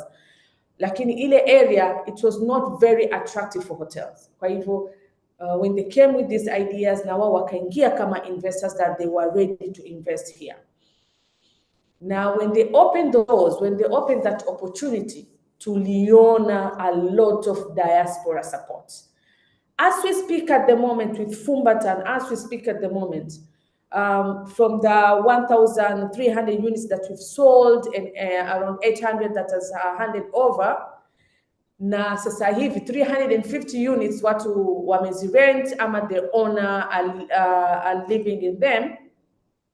32 plus, I would say at the moment, 32, 33 of the people that have bought in Fumbani Tanzanians. You see? So the government is seeing, we are so proud, we are so happy kuwa, even though huu mradi uko open to all nationalities, and as we speak, 60 nationalities have bought into Fumbatown. 60 nationalities have bought into Fumbatown. But we are happy to say 32, 33, I'll say 32 plus% of the units that have been bought have been bought by Tanzania. So we are happy kuwa our own people, they're taking that initiative. No? Now, that means TDH, na mradi mnaokuja nao, yani the market, the Tanzania diaspora market is there. It's just maybe working on your policy, but I'm telling you the diaspora market, it is there. Na kwa muda mrefu walikuwa wanasubiri hizi fursa. That's one thing I would say. Now, I'm happy, to tell you the truth, I'm happy TDH na wapa moyo na kuambia I'm happy our government is ready to listen. It's just working together with the government. The government is ready to listen. 2014, no diaspora, any diaspora can own property. By 2018, we handed over property to our own diaspora people living abroad.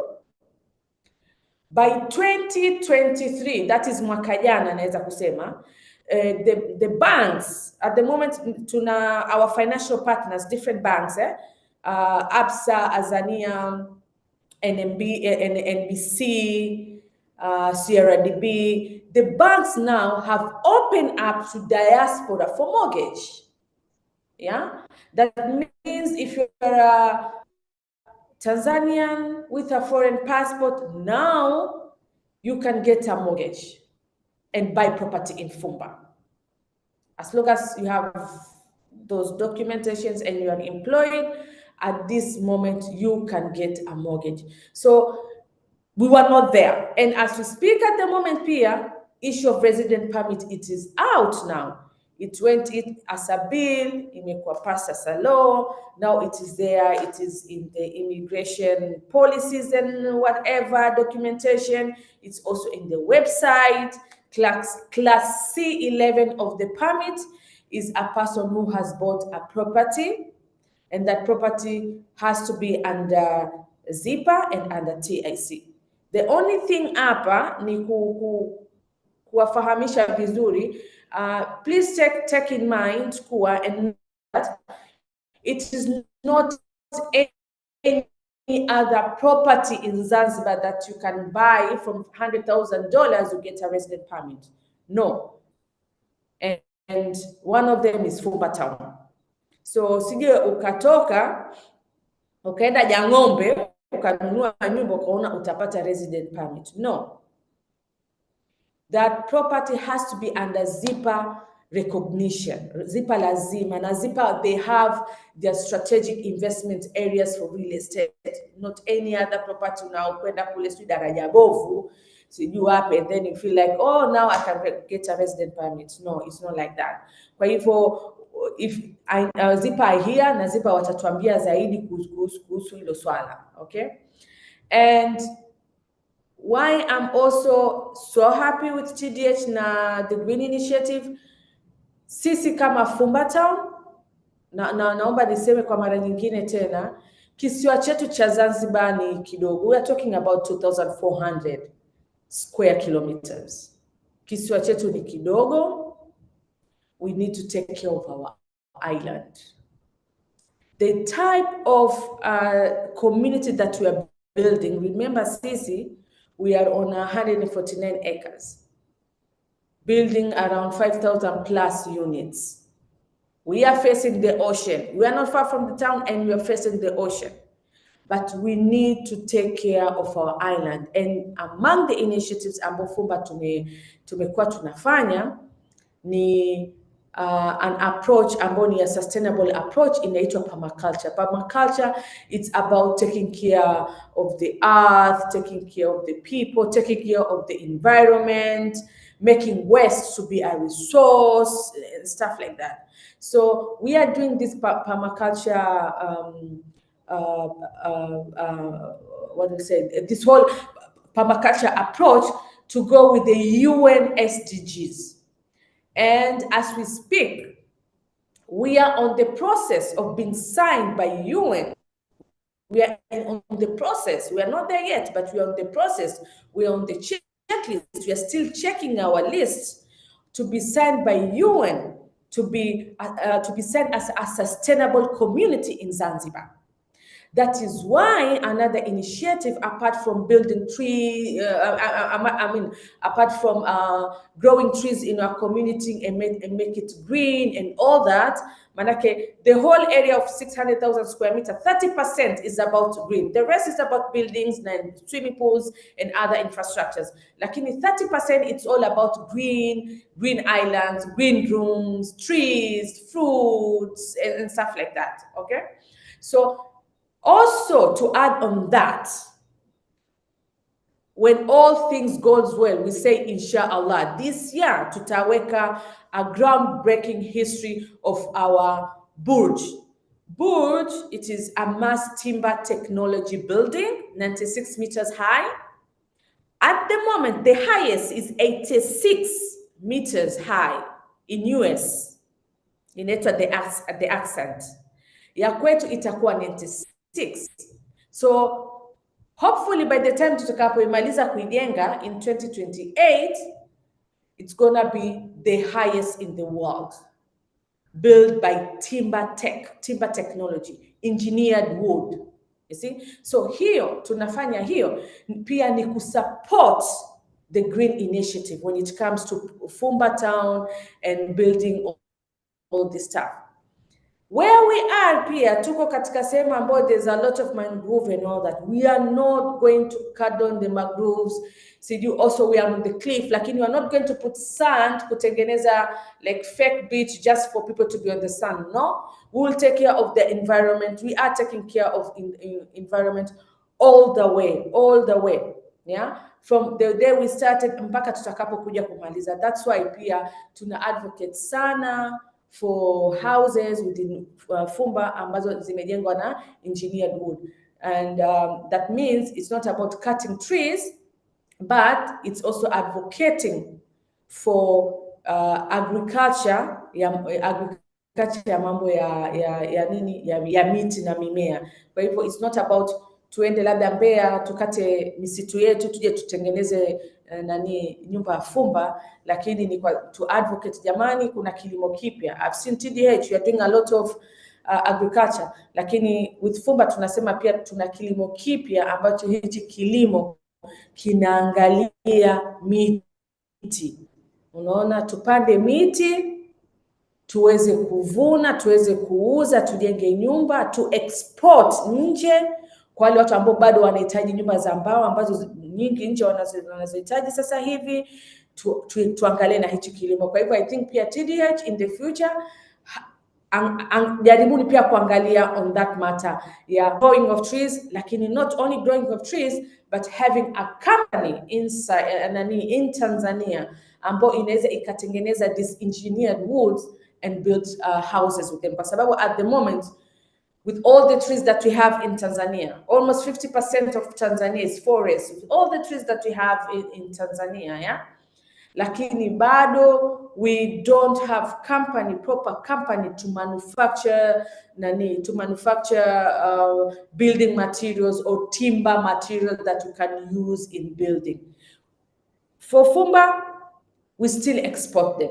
Kwa hivyo TDH, if you look at that, I think itakuwa ni something I think that we need na tuta export na itatusaidia sana katika mambo ya FDI na grow our economy. If let's say we'll be starting exporting trees, lakini ama tutengeneze humu ndani nyumba wenyewe,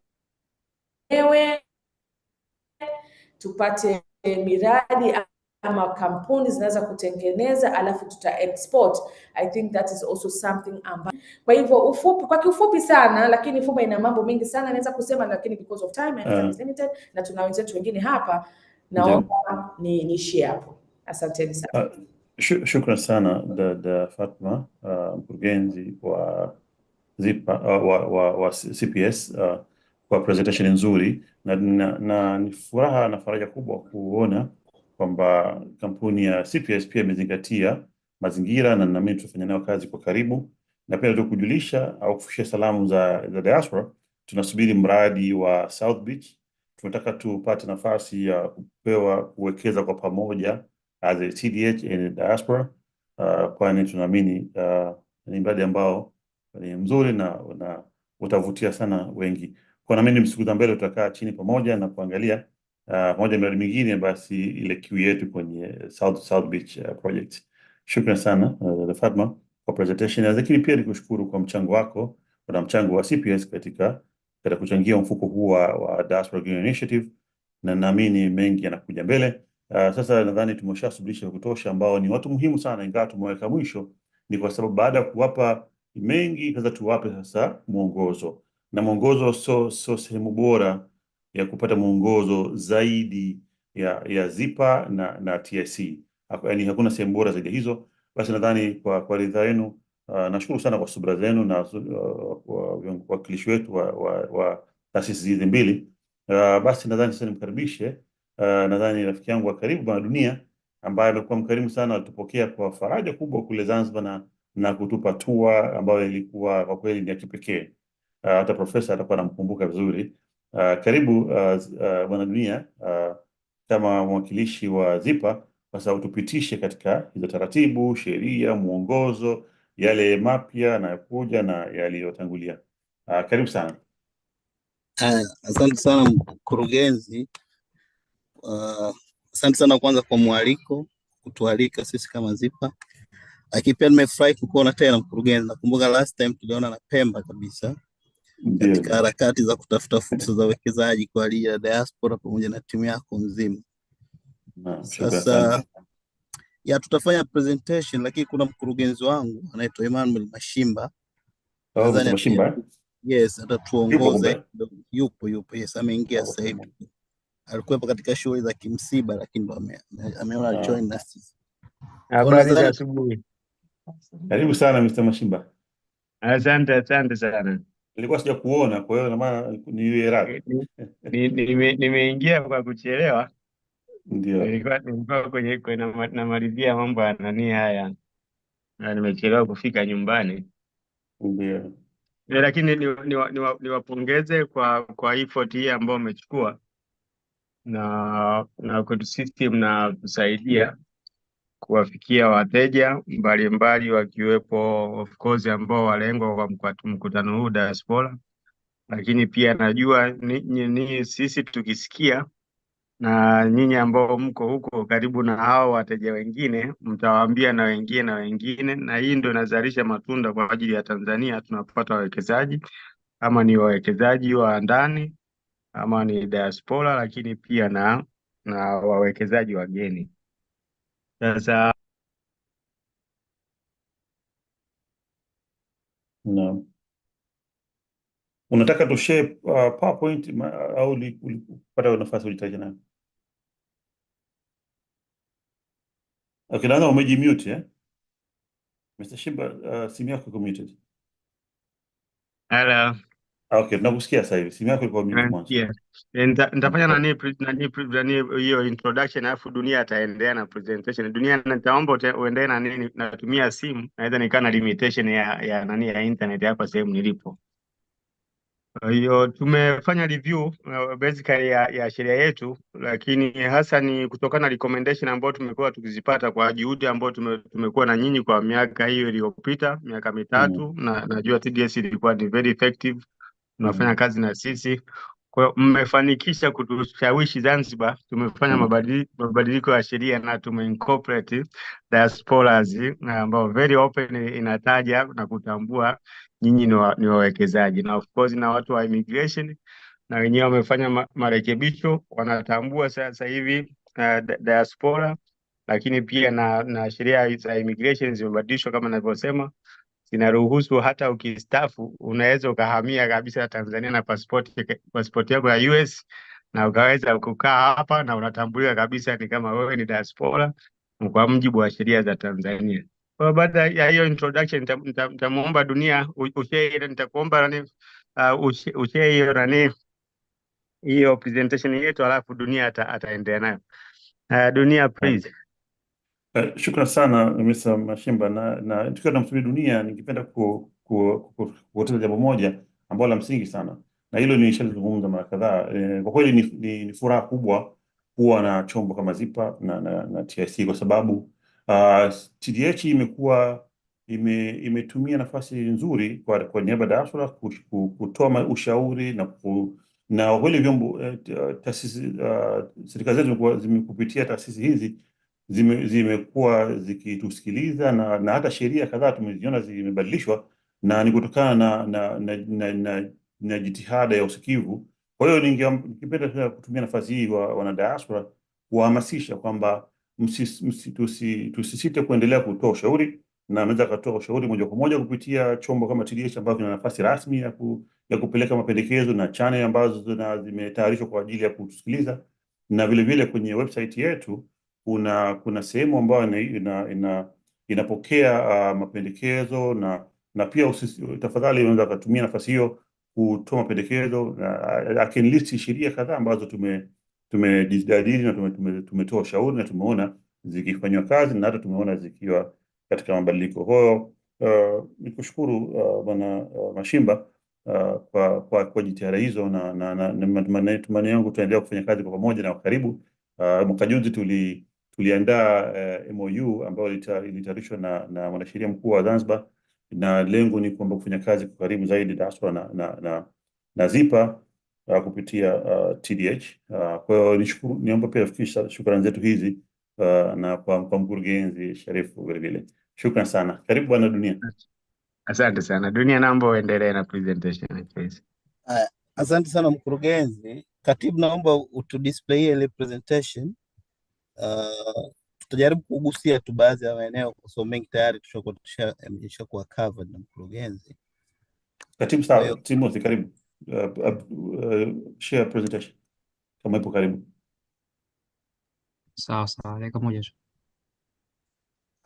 Ila kiufupi wakati katibu anajaribu kuweka sawa, tueleze tu ZIPA kiufupi wake, majukumu yetu nini kimsingi, na tupo hapa kwa ajili ya kazi gani, tunafanya kazi vipi na diaspora na wawekezaji wetu. Ufupi, ZIPA ni mamlaka ya kukuza uwekezaji Zanzibar ambayo ipo kisheria kabisa kwa lengo la kupromote zile investment opportunity pamoja na kufacilitate investment project inayofanyika Zanzibar. Kwa hiyo mbali na vile kuzinadi zile fursa za uwekezaji zilizokuwepo Zanzibar, lakini vile vile tunazifacilitate. We understand miradi once ikija Zanzibar, si ni kazi yetu pale kama mamlaka basi kuhakikisha hiyo miradi inasimama na ifanya kazi kama vile ilivyokusudiwa. Kwa hiyo kwa kuhakikisha kwamba hilo linafanikiwa, ZIPA tunasema it's a one stop facilitation center, ni kituo kimoja kile cha uwekezaji. Kwa maana kwa mwekezaji akija pale, ZIPA inafungua gate, ndio maana tunasema is a gateway for investment. Ukija pale una register mradi wako, una register kampuni yako pale, issue za taxes, issue za bank zile, financial institutions ziko pale kama PBZ wako pale, issue za land. Kwa mnakuwa tunajaribu kuhakikisha mwekezaji anapoingia katika jengo la ZIPA anatoka basi tayari anatoka na ile certificate of investment, badala ya kwenda kila taasisi kwa ajili ya kwenda kufanya zile huduma zake ya kusimamisha mradi wake. Tunajaribu kufacilitate hapo, ndio maana tunasema tunafanya kazi kama one stop facilitation center kwa ajili ya kupunguza zile bureaucracy, time, cost, na kwa ajili ya kufanya ile mazingira ya biashara ya more friendly na cost effective. Kifupi hiyo ni ZIPA. Kwa majukumu yetu kama tulivyosema, sisi kazi yetu ni kubrand Zanzibar na kuzitangaza zile investment opportunity. Hiyo ndio kazi yetu, si kubwa. Lakini vile kwa kufanya hivyo, maanake tunafanya kazi na taasisi kama TDH na taasisi nyingine na wawekezaji wengine kwa ajili ya kufanya hilo jukumu letu na kwa ajili ya kuinua ule uchumi wa Zanzibar kwa ujumla wake. Kwa hiyo hizo ni general tu, nadhani tupate na ile overview kwa watu wote nini hasa tunajaribu kufanya, lakini kimsingi tutajaribu kuelezea zile fursa za uwekezaji zilizokuwepo Zanzibar au zile priority areas ambazo sasa hivi Zanzibar tunazinadi kwa ajili ya wawekezaji kama TDH, diaspora wengine na wawekezaji wengine wa Tanzania kabisa ambao wanaishi Tanzania. Kwa hiyo Zanzibar sasa hivi tunaongelea hii blue economy. When you talk about Zanzibar, you talk about blue economy. Kwa katika blue economy kama ni sector, kuna investment opportunity nyingi sana ambao diaspora kama TDH na other diasporas wanaweza jump in na kuangalia sehemu gani ambao wana uwezo wa kifedha, wana uwezo wa kiufundi kwa ajili ya kuwekeza katika hiyo sekta. Nakumbuka mimi na mkurugenzi hapa TDH tulienda Pemba, tulienda kuangalia ile fish farming. Ilikuwa lengo ni wanajaribu kuangalia katika eneo gani la blue economy wanaweza kupata zile maeneo ambayo wanaweza kuwekeza. Tukafika hadi kisiwani kule, lengo lilikuwa tunajaribu kutafuta kwa pamoja TDH pamoja na investors wake sehemu gani wanaweza wakainvest. Kwa tujaribu kuangalia maeneo mengi ile ya blue economy. Kwa hiyo kutoka kwa blue economy, TDH na diaspora wengine wanaweza kuinvest katika maeneo ya kama high end tourism and hospitality. Nakumbuka tulienda kuangalia maeneo mingi tu ya kuonesha hizo fursa, lakini vile kuna issue ya deep sea fishing and aquaculture. Kwa hapa aquaculture tumeona mko na mradi ule Tanga TDH, lakini ni fursa TDH kama TDH kuja Zanzibar pia kujaribu kuangalia eneo gani ambao mnaweza mkafanya hizo fish caging, issue za seaweed farming, pamoja na other zile aquaculture activity. Zanzibar is surrounded by Indian Ocean. Kwa hiyo ni fursa ni nyingi sana ambazo mnaweza mkazijaribu kutap na kuclose ile gap katika ile aquaculture pamoja na ile deep sea fishing kwa ujumla wake. Lakini fursa nyingine ambao diasporas na other investors wanaweza kuinvest katika maritime trade and transportation. Again, Zanzibar is an island. Kwa hiyo shughuli nyingi zinazofanyika hapa zitafanyika katika bahari. Kwa kuzingatia hilo, kuna fursa hapo za uwekezaji katika maritime trade na transportation ambao investors like TDH and others across the world wanaweza wakajaribu kuangalia sehemu katika ile whole ecosystem, katika whole chain ile pale. Unaangalia tu sehemu gani wewe una uwezo nayo. Unaweza ukaangalia deep sea fishing. Obvious, samaki wakimaliza kuvuliwa watahitaji kuwa stored. Kwa kuna storage facility, kuna opportunity nyingine hapo. Utakuwa kuna kiwanda hapo, ile fish processing industry. Kwa hiyo fursa nyingine hiyo kwa ajili ya ile export market, hata kwa ile domestic market. Kwa hiyo ni uwanja ni mkubwa unatoka blue economy na zile fursa za kiwekezaji ambayo mtu anaweza kuwekeza. Lakini vile kuna issue za real estate. Again, Zanzibar inafahamika kuwa ni uchumi mkubwa wa Zanzibar unategemea utalii, inaeleweka kutokana na nature yake, uzuri wake, na miradi mingi ambayo tunasajili pale Zanzibar ambao kwa sasa hivi about 38% ya miradi yote ipo katika sekta ya utalii kutokana na umuhimu wa utalii na ukubwa wake.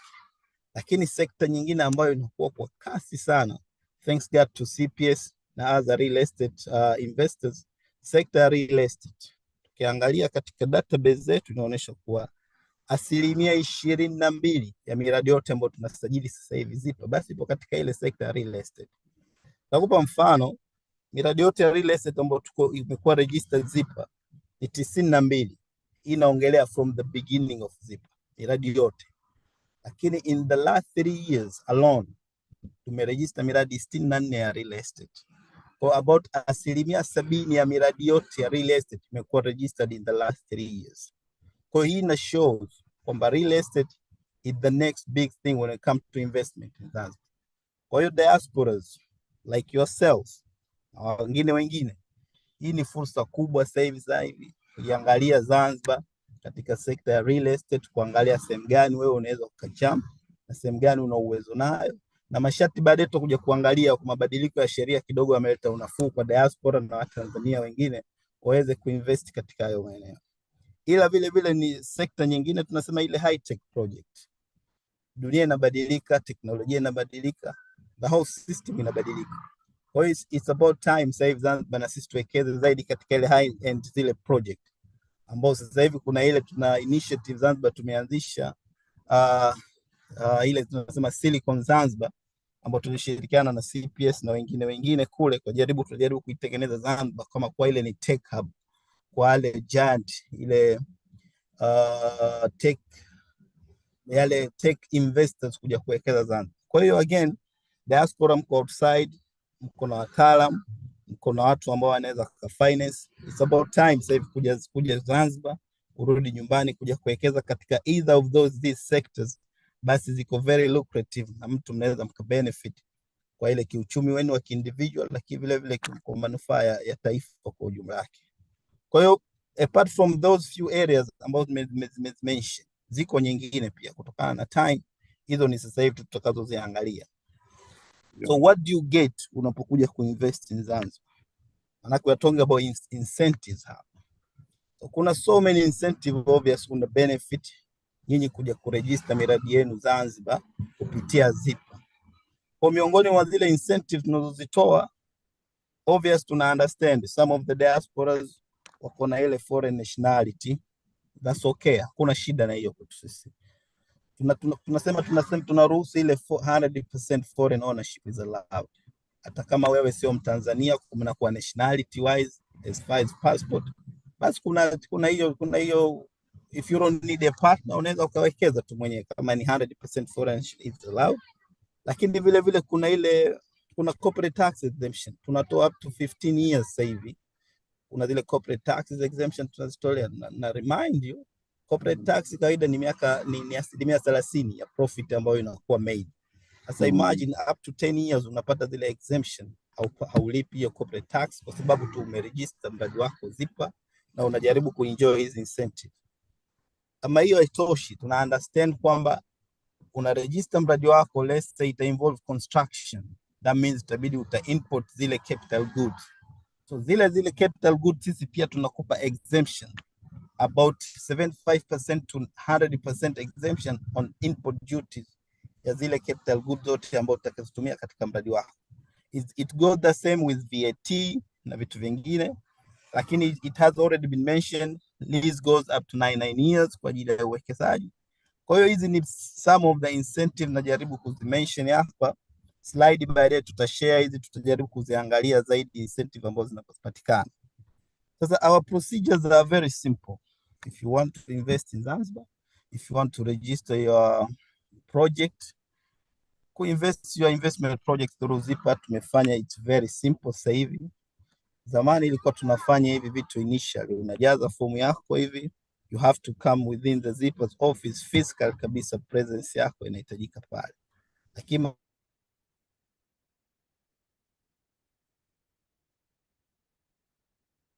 natoa kwa sasa hivi huduma zote zinafanyika online kupitia nani hiyo link hapo inaonekana hapo juu, tunasema Zanzibar Investment Electronic Window, unaweza ukaregister ile miradi yako online. Lakini sasa kutokana na mabadiliko ya sheria ambayo tumeifanya, sasa hivi tuko na sheria mpya ya Investment Act ya 2023, tumepunguza masharti pia ya uwekezaji kwa maana kwa ule mtaji sasa hivi. kwa sasa hivi kama I hope slide inaonekana huko, kuna hilo table hapo linaonekana. Ndio. Haya, asante.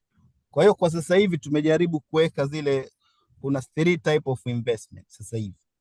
Tumeweka zile foreign investment, domestic investment, na thank God kwa vile Zanzibar ni serikali sikivu kwa kushirikiana na TDH na other diasporas, tume-add new type of ile investment sasa hivi. Diasporas. Hii ilikuwa previous haikuwepo. Ku understand ile kilio, diaspora wanataka kurudi nyumbani, they want to invest home, basi na sisi tukaweka category mpya ya zile investment category. Sasa kuna ile ya diaspora. Now if we look at this, hizi ni zile minimum threshold, vile viwango vya mwanzo vya uwekezaji ili upate kile cheti cha zipo. Kwa tumeziweka ki sector wise. Kuna sekta ile ya hoteli na real estate pamoja na zile sekta nyingine.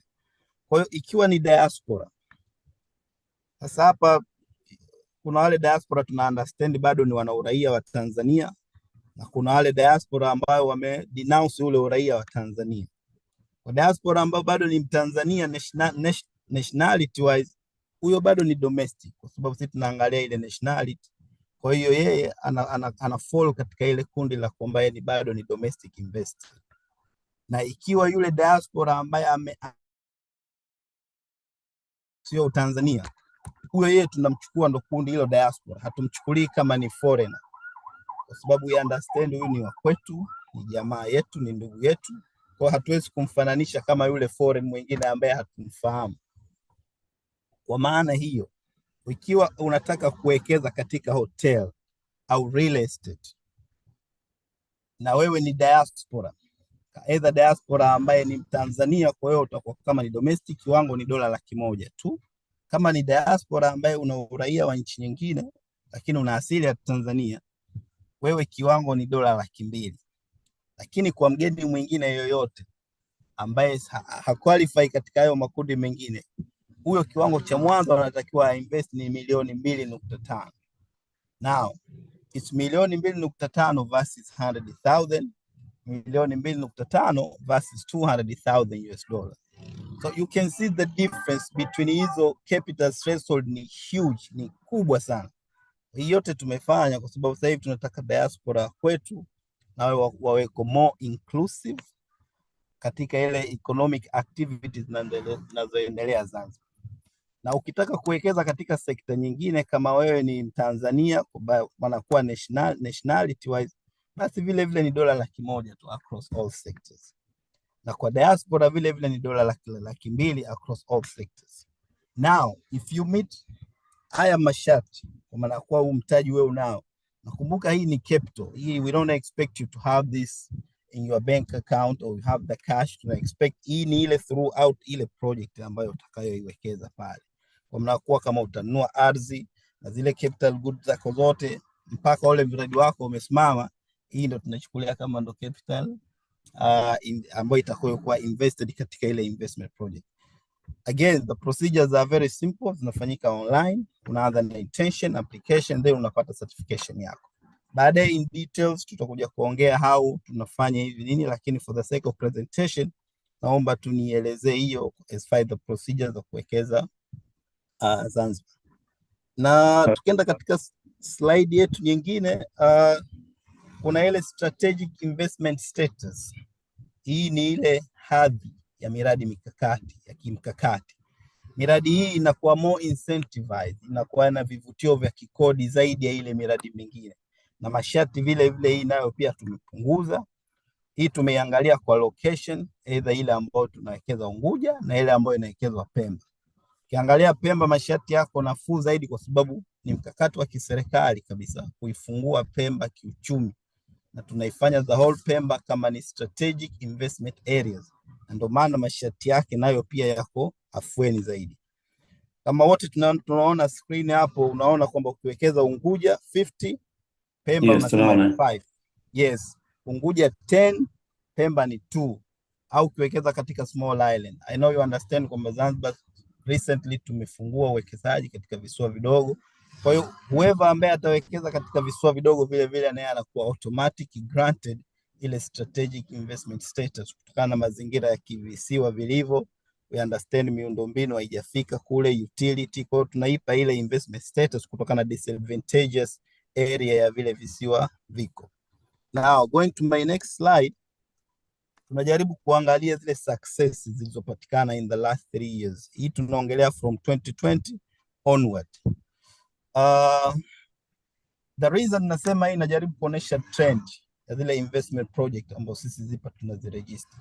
Kutokana jitihada obvious tunazofanya na Mheshimiwa Rais, ZIPA kwa ujumla na nchi kwa ujumla, tumefanya jitihada za makusudi. Sasa hivi tunaifungua nchi, tunataka miradi iongezeke, tunataka wawekezaji waongezeke, tunataka diaspora wa kwetu waongezeke, tunataka Watanzania na Wazanzibari kiujumla waongezeke katika uwekezaji wa ile miradi ya ndani. So we personally understand this, kwamba miradi ya nje inaleta FDI kubwa, lakini mwisho wa siku hela inarudi kule kule nyumbani kwa wao. Miradi ya ndani inawezekana isilete na FDI nyingi sana kwa zile capital, lakini we know kwamba ile profit inayopatikana inakuwa within the country's economy, ina circulate mle ndani. Kwa hiyo the matter of fact tuna prefer Watanzania wa kwetu kama diaspora na sisi wenyewe tuwekeze, kwa sababu kiuchumi ni nzuri, hela inazunguka mle katika uchumi wa nchi yetu. Kwa tukiangalia tu mafanikio, ukiangalia in the last 3 years ZIPA tumeregister miradi 300 ambayo ina worth about 5.5 billion US dollars, na ime create the direct job, chana zile indirect, tunasema zile direct job about 18,000 tuna expect zitatengenezwa kutokana na hii miradi. Kwa wataalamu wa kiuchumi, kwa kama ni direct job 18, I guess kuna ratio 1:3, 1:5 tutategemea. So you can see zile jobs ambazo zinakuwa created. Lakini vile kama nimemention, tumeandaa huo mfumo wa registration ya miradi hiyo ZU. Asilimia hiyo ya tumejaribu ku breakdown, tushaiongelea ile miradi ya utalii mingapi, ya real estate mingapi. Kwa hiyo hayo ni mafanikio tu machache ambayo tumejaribu kuya-mention kuonesha ile hali ya uwekezaji inayoendelea, na yote kwa sababu ya incentive zinazotolewa, vivutio vinavyotolewa, na ile business environment kwa ujumla iliyopo, ambayo iko very friendly na iko investor friendly na increase ile investors confidence. Kwa hiyo kwa kumalizia, nataka tunionyeshe kitu kidogo sheria mpya ya uwekezaji inagusia mambo gani. Sheria mpya tumetengeneza broad lengo kwamba tuvutie uwekezaji zaidi, mazingira yawe mazuri zaidi. Lakini tukienda katika malengo mahususi, sasa unakuta sasa sheria yetu imejaribu kuongelea ile local content participation. Vipi wa Tanzania na wale community nazunguka miradi, na wao wanajihusisha, wanakuwa directly involved katika ile miradi ya uwekezaji inayoendelea. Na ndio maana tukiangalia kule viwango vya uwekezaji tumepungua, viwango tumeingiza diaspora pale, kwa sababu tunataka local washiriki, watu wa nyumbani washiriki, na vile kuna issue za CSR ambazo tutakuja kuziongelea baadaye.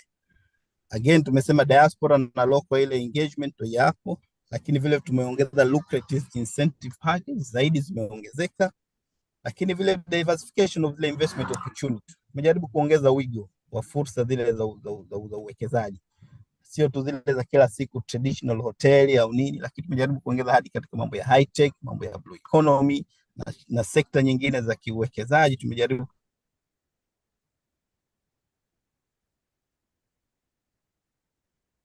umepotea.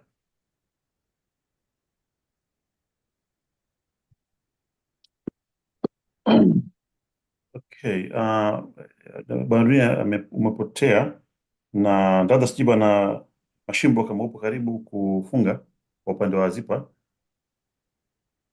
Naona itakuwa encounter nani ya network, lakini basically hapo alikuwa na highlight kwenye ule upande wa sheria, na kama ulivyosema tutashare na TDH ili hasa kwenye nani mikutano yenu mpate kuiangalia sheria ambayo of course na sasa hivi tunaandaa kanuni yake, lakini basically sheria imekuja na mwenyewe Mheshimiwa Rais kasema among the best of the laws in Africa, na hii itakuwa ni sheria ya kwetu, imo katika hiyo orodha, ambao lengo hasa ni kuendelea kuifungua Zanzibar kwa wawekezaji, na of course ukiangalia ni kama the efforts ambazo zinachukuliwa na watu wa immigration na watu wa Wizara ya Mambo ya Nje, Wizara ya Mambo ya Ndani kwa upande wa clearance za vibali vya polisi, lakini wizara hizi za uwekezaji ambao za bosi za Zanzibar na mainland,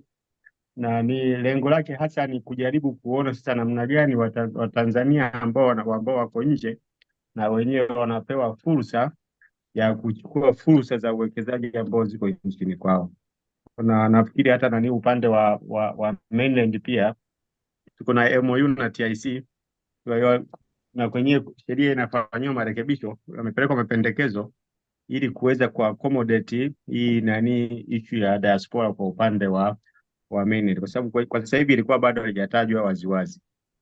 Kwa hiyo basically ilikuwa ndio anajaribu kuaddress hapo, na sheria ipo, tutashare na nyinyi, mtaiangalia, lakini pia tuko na draft ya regulation na nyinyi tutashare na nyinyi, hasa kwenye hicho kipengele cha diaspora, namna ambavyo watashiriki katika uwekezaji. Naomba kuwasilisha.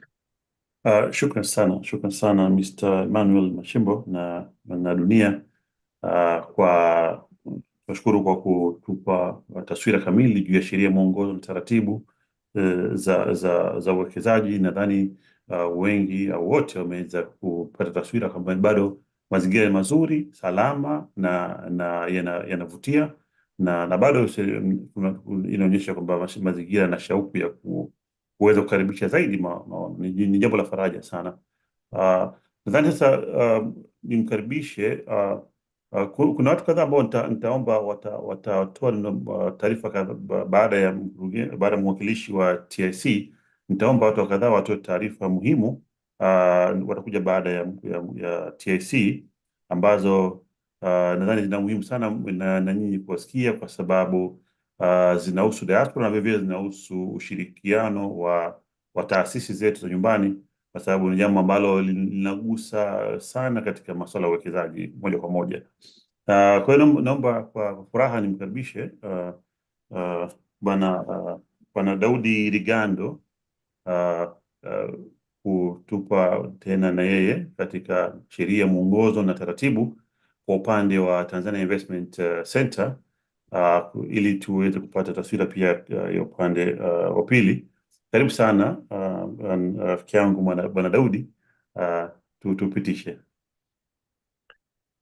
Nakushukuru sana mkurugenzi, na jina langu ni Daudi Riganda, baadaye ya Rigando ni Riganda. Na nami niungane na Watanzania wote hasa katika kipindi hiki cha majonzi, kumwombea Rais mstaafu awamu ya pili Alhaji Ali Hassan Mwinyi aweze kulala mahali pema peponi. Amen. Amen. Nitaomba kushare presentation yangu. Najua kwamba mnayo na hii presentation mlio nayo, nitaomba mtashare na members wenu, lakini kwa ajili ya kucontrol nitaomba ni share hii ambayo ninayo huku. Bila shaka. Na presentation zote zitakuwepo pia kwenye website ya TDH zote zile, kwa wale wanataka kujifunza zaidi. Karibu. Asante.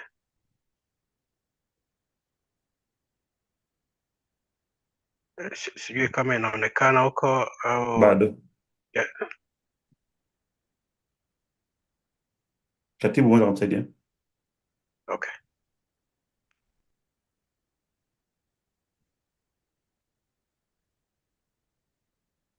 Umepata screen share?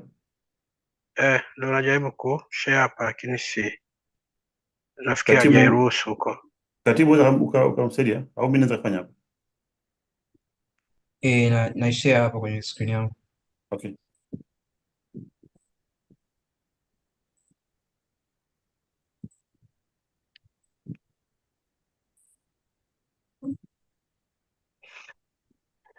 Labda ungeendelea huko, tunasubiri screen. Sawa.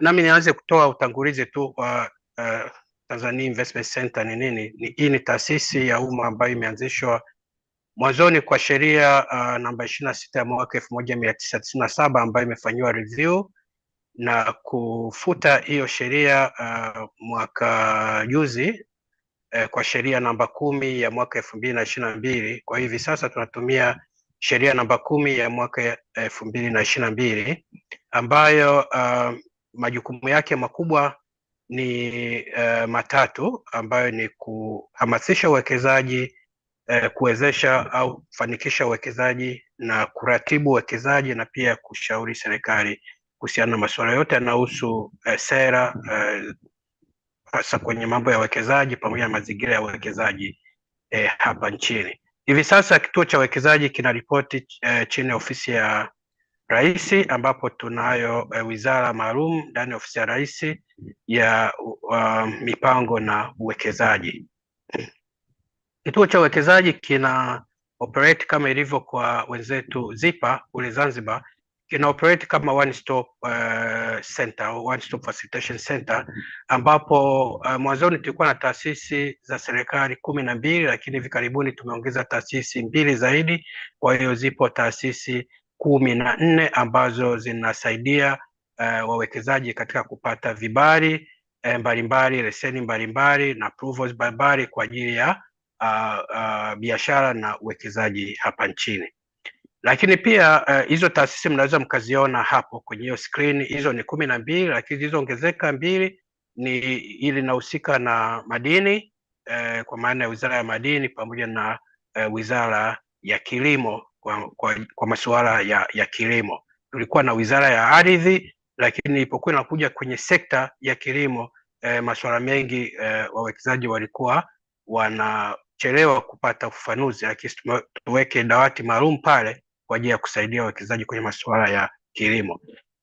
TIC pia imeanzisha mwaka jana dirisha maalum la kuwezesha usajili wa biashara hasa zinazohusiana na mambo ya uwekezaji kwa njia ya mfumo wa elektroniki, Tanzania Electronic Investment Window, ambapo mpaka sasa hivi kwenye awamu ya kwanza taasisi 6 zimekwisha unganishwa, na awamu ya pili tunatarajia kuunganisha taasisi nyingine 2.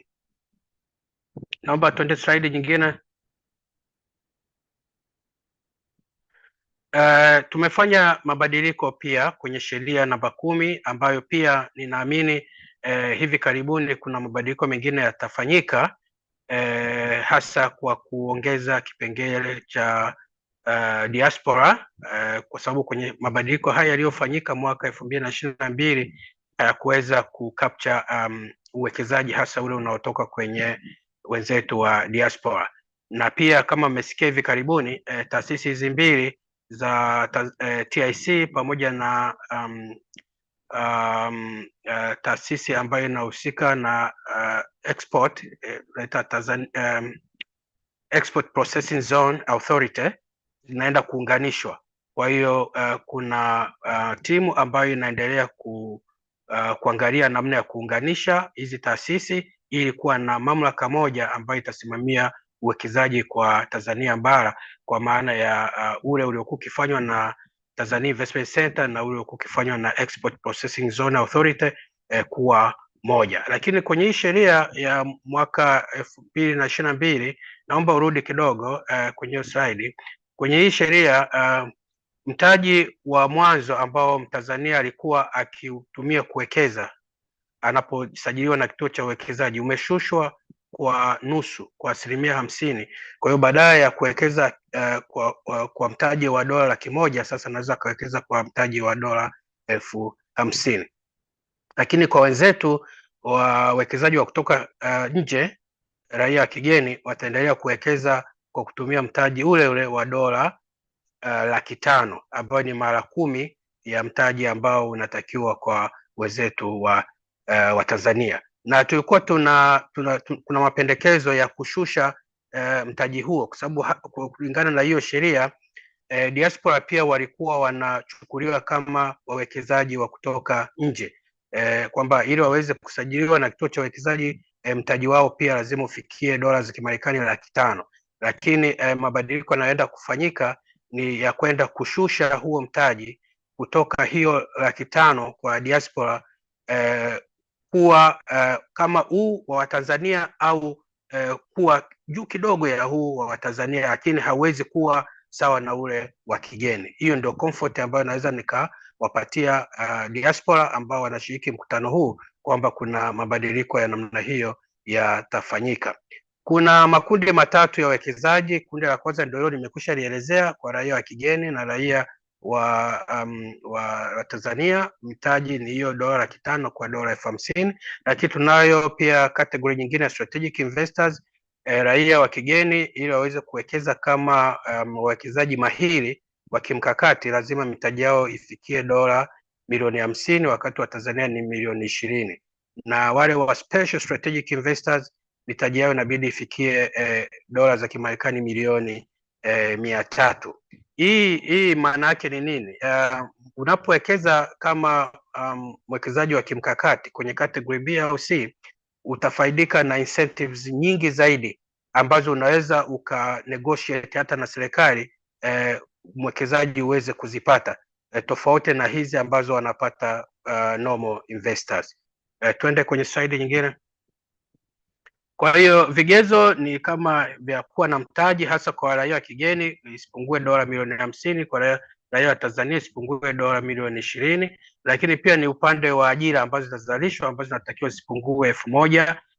Miradi hii ya kimkakati tunatarajia pia ituletee teknolojia mpya kutoka nje, lakini pia ituletee pesa za kigeni pale mauzo yanapofanyika kwenda nje ya nchi. Lakini pia miradi hii inaweza ikaangaliwa kama itawekezwa kwenye maeneo ya pembezoni ambayo sio rahisi kufikika. Kwa hiyo kwa ajili ya kupeleka maendeleo katika maeneo kama hayo, miradi itakayowekeza katika maeneo hayo pia itapewa special incentives kama itasajiliwa kama na kupewa strategic investor status.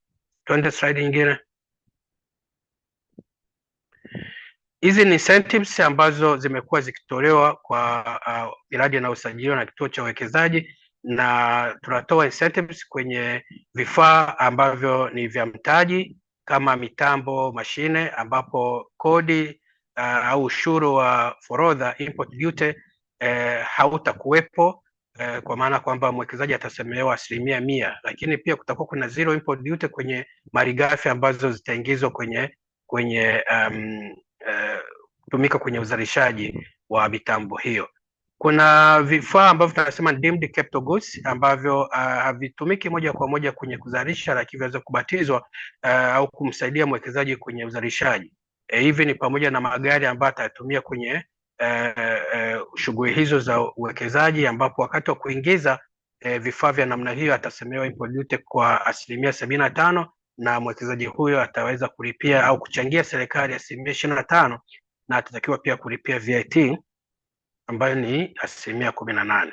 Wale watakaowekeza kwenye miradi ya pharmaceuticals au kwenye viwanda vya nguo na viwanda vya viatu, corporate tax itapungua kutoka kwenye 30% mpaka 20% kwenye miaka 5 ya mwanzo. Na ile miradi ambayo inatumika kwenye unganishaji wa magari, matrekta, engine za boti na vifaa vingine, corporate tax pia itapungua mpaka 10% katika miaka 5 ya mwanzo. Baada ya kulipia 30% atalipia 10% tu. Twende slide nyingine.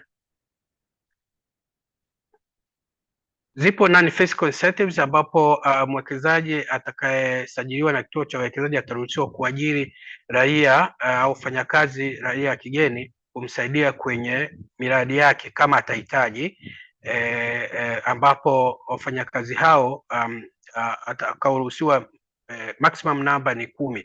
Lakini kama mradi ni mkubwa na nature ya huo mradi unahitaji wafanyakazi wengi zaidi, mwekezaji huyu anaweza pia akajenga hoja kama atahitaji kuongeza idadi ya wafanyakazi raia wa kigeni kuwa zaidi ya 10, na kisha justify kwa nini anahitaji zaidi, basi serikali inaweza ikapima hoja yake na akapewa zaidi ya wafanyakazi hao. Lakini pia miradi hiyo inapokuwa imetengeneza faida hapa nchini, mwekezaji anaweza kuruhusiwa kusafirisha ile faida baada ya kulipia kodi pamoja na hakutakuwa na kodi yoyote, lakini pia kwenye mikopo ile ya kigeni ambayo itaingizwa nchini kwa ajili ya miradi ya uwekezaji pia haitaweza kutozwa kodi yoyote endapo mikopo hii itasajiliwa na Benki Kuu ya Tanzania, pamoja na dividends pamoja na royalties. Twende slide nyingine. Kituo cha uwekezaji kinatekeleza sasa hivi majukumu yake kwa kutumia mpango mkakati wa miaka mitano mwaka 2023 mpaka 28, ambapo mojawapo ya jukumu tulilopewa ni kuvutia mitaji ya kutoka nje FDI ipatazo dola za Kimarekani bilioni 25. Hii maana yake nini? Tumepewa target walau kila mwaka tuweze kuvutia FDI zenye mitaji ya kutoka nje ya kufikia dola bilioni 5 walau kwa wastani kwa mwaka. Kwa hiyo kwa miaka mitano itakuwa ni dola za Kimarekani bilioni 25, na DDI ile mitaji ya ndani tumepewa target ya USD 3.5 billion mpaka kufikia mwaka 2028. Sasa uwekezaji wa namna huu au uwekezaji wote huu hauwezi ukafanyika bila kuinvolve au kushirikisha wenzetu diaspora ambao wako nje. Kwa hiyo sehemu ya mitaji hii itatoka pia kwa wenzetu mlioko ughaibuni kwa kuja kuwekeza hapa nchini. Twende slide nyingine. Na tumetarget pia katika uwekezaji unaotoka nje, masoko hasa katika nchi hizo ambazo ndizo zimekuwa zikionekana kwa miaka iliyopita kutoa mitaji mingi kutoka nchi hizo kupeleka nje. Kwa hiyo ukiangalia kama United States, Japan, China na nyingine zote ndizo hata sisi kituo cha uwekezaji ambapo katika kuhamasisha uwekezaji tumeelekeza na nguvu na mikakati mingi katika nchi hiyo pia katika kuvutia uwekezaji katika nchi hizo. Slide nyingine. Zipo fursa mbalimbali. Sasa hapa nitazitaja maana yake nyinyi ni wengi natambua kwamba mmezaliwa hapa nchini, mnazifahamu sekta kama hizi za kilimo na kwenye agroprocessing. Najua utajiri tulionao wa kutoka kwenye ardhi, hali ya hewa, mazao ambayo yanastawi katika nchi hii. Kwa hiyo tunahamasisha zaidi uwekezaji specifically katika sekta ambazo zinaenda kuongeza thamani au kuongezea thamani mazao yatakayokuwa yanazalishwa hapa nchini, kuanzia kwenye edible oil, kwenye matunda, mboga, kwenye mazao kama chai, kwenye korosho. Na nishukuru kwa kweli diaspora mmeshaanza kutekeleza hilo kwa kuanzisha miradi kule Singida kwa uchache. Naomba tuende slide nyingine. Ipo fursa pia kwenye sekta ya mifugo. Hii pia ni katika kuangalia uongezaji wa thamani wa mazao yale ya mifugo. Na ikumbuke kwamba nchi yetu ni nchi ya pili kwa kuwa na idadi kubwa ya mifugo barani Afrika kulingana na takwimu zilizochukuliwa mwaka 2020. Kwa hiyo fursa zilizopo zipo katika kunenepesha mifugo ili tuweze kuuza hasa katika nchi ambazo zinahitaji mifugo hiyo kama mbuzi, kondoo, hasa nchi za Uarabuni, lakini pia kwenye kuanzisha machinjio ya kisasa, kwenye kuanzisha viwanda vya nyama, viwanda vya au kwenye sekta ya mifugo ya kuku. Na pia hapa ni washukuru pia wenzetu wa Tanzania Diaspora Hub ambao pia wameshaanza kutekeleza au kutumia fursa hii vizuri pale mkoani Pwani. Twende slide nyingine. Kwenye fishing and aquaculture pia kuna fursa nyingi kulingana na rasilimali tulizonazo hasa katika bahari, lakini pia maziwa ambayo tunayo makubwa huku Tanzania bara. Kwa hiyo uvuvi unaohamasishwa ni katika maeneo hayo, lakini pia tunahamasisha uongezaji wa thamani wa mazao ya samaki. Kwa hiyo baada ya kuvua tuweze kuprocess tuuze yale mazao ya samaki yakiwa na thamani zaidi kuliko kumuuza samaki kama alivyo. Lakini pia tunahamasisha pia ufugaji wa samaki, sio tu kwenye maziwa hayo, lakini tunaweza tukatengeneza mabwawa ya kufugia samaki. Na hapa pia ni washukuru wenzetu wa Tanzania ambao mko ghaibuni kupitia Tanzania Diaspora Hub kwa kuanza kutekeleza na kutumia fursa hii vizuri hapa nchini. Slide nyingine. Tunao fursa kubwa kwenye viwanda kwenye special economic zones, kwenye export processing zones. Tunazo industrial parks ambazo zimeanzishwa hapa nchini ambazo zinaweza zikatumika kwa ajili ya kuanzisha viwanda vya aina mbalimbali, hasa vya uunganishaji wa magari na kuzalisha spare parts, lakini pia kwenye uzalishaji wa bidhaa nyingine ambazo zinatokana na yale mazao ambayo tuliyasema kule mwanzoni. Slide nyingine. Kwenye upande wa viwanda vya madawa, nchi yetu imekuwa ikitumia pesa nyingi sana kuagiza madawa kwa ajili ya wananchi wetu hospitalini. Inasemekana kwamba kitakwimu tumekuwa tukitumia karibu dola milioni 800 mpaka bilioni 1 kuagiza tu madawa pamoja na vifaa vya afya, medical devices kutoka nje kwa ajili ya matumizi ya hapa nchini. Kwa hiyo fursa zipo, hasa uzalishaji wa madawa kama ambavyo tumeainisha, ARVs, hivi ya TB, kansa na kadhalika hapa nchini, kwa sababu mahitaji ya madawa hayo kwa hapa nchini ni makubwa. Slide nyingine. Samahani, tunaomba tusamee, umebakiwa na dakika 2 tu. Ndo namalizia, nafikiri imebaki slide moja au mbili. Kwenye utalii tunayo fursa kubwa kwenye upande wa uanzishaji wa mahoteli, lakini pia na huduma nyingine za tour operation kwenye upande huo. Slide nyingine. Kwenye real estate hii wenzetu Zanzibar wameizungumzia vizuri sana, na huku bara pia fursa hiyo ipo, hasa kwenye makazi ya nyumba, hasa kule Dodoma. Slide nyingine. Kwenye energy pia hasa renewable energy kuna fursa kubwa kutokana na umeme unaozalishwa kwenye vyanzo hivyo mbadala. Slide nyingine. Kwenye madini pia, slide nyingine. Hizi ni takwimu ambazo zinaonyesha usajili wa miradi kwa mwaka mmoja uliopita, Januari mpaka Disemba. Naweza mkaangalia miradi 526 iliweza kuandikishwa ikiongozwa na manufacturing. Na hii tuendelee tu. Hii unaweza kaangalia mikoa ambavyo iliwekeza katika Tanzania. Slide nyingine. Tumekuwa tukipublish ripoti mbalimbali ambazo mnaweza pia mkawa mnafuatilia peji zetu kuzipata ripoti kama hizo, ili kujua hali ya uwekezaji inavyoendelea hapa nchini.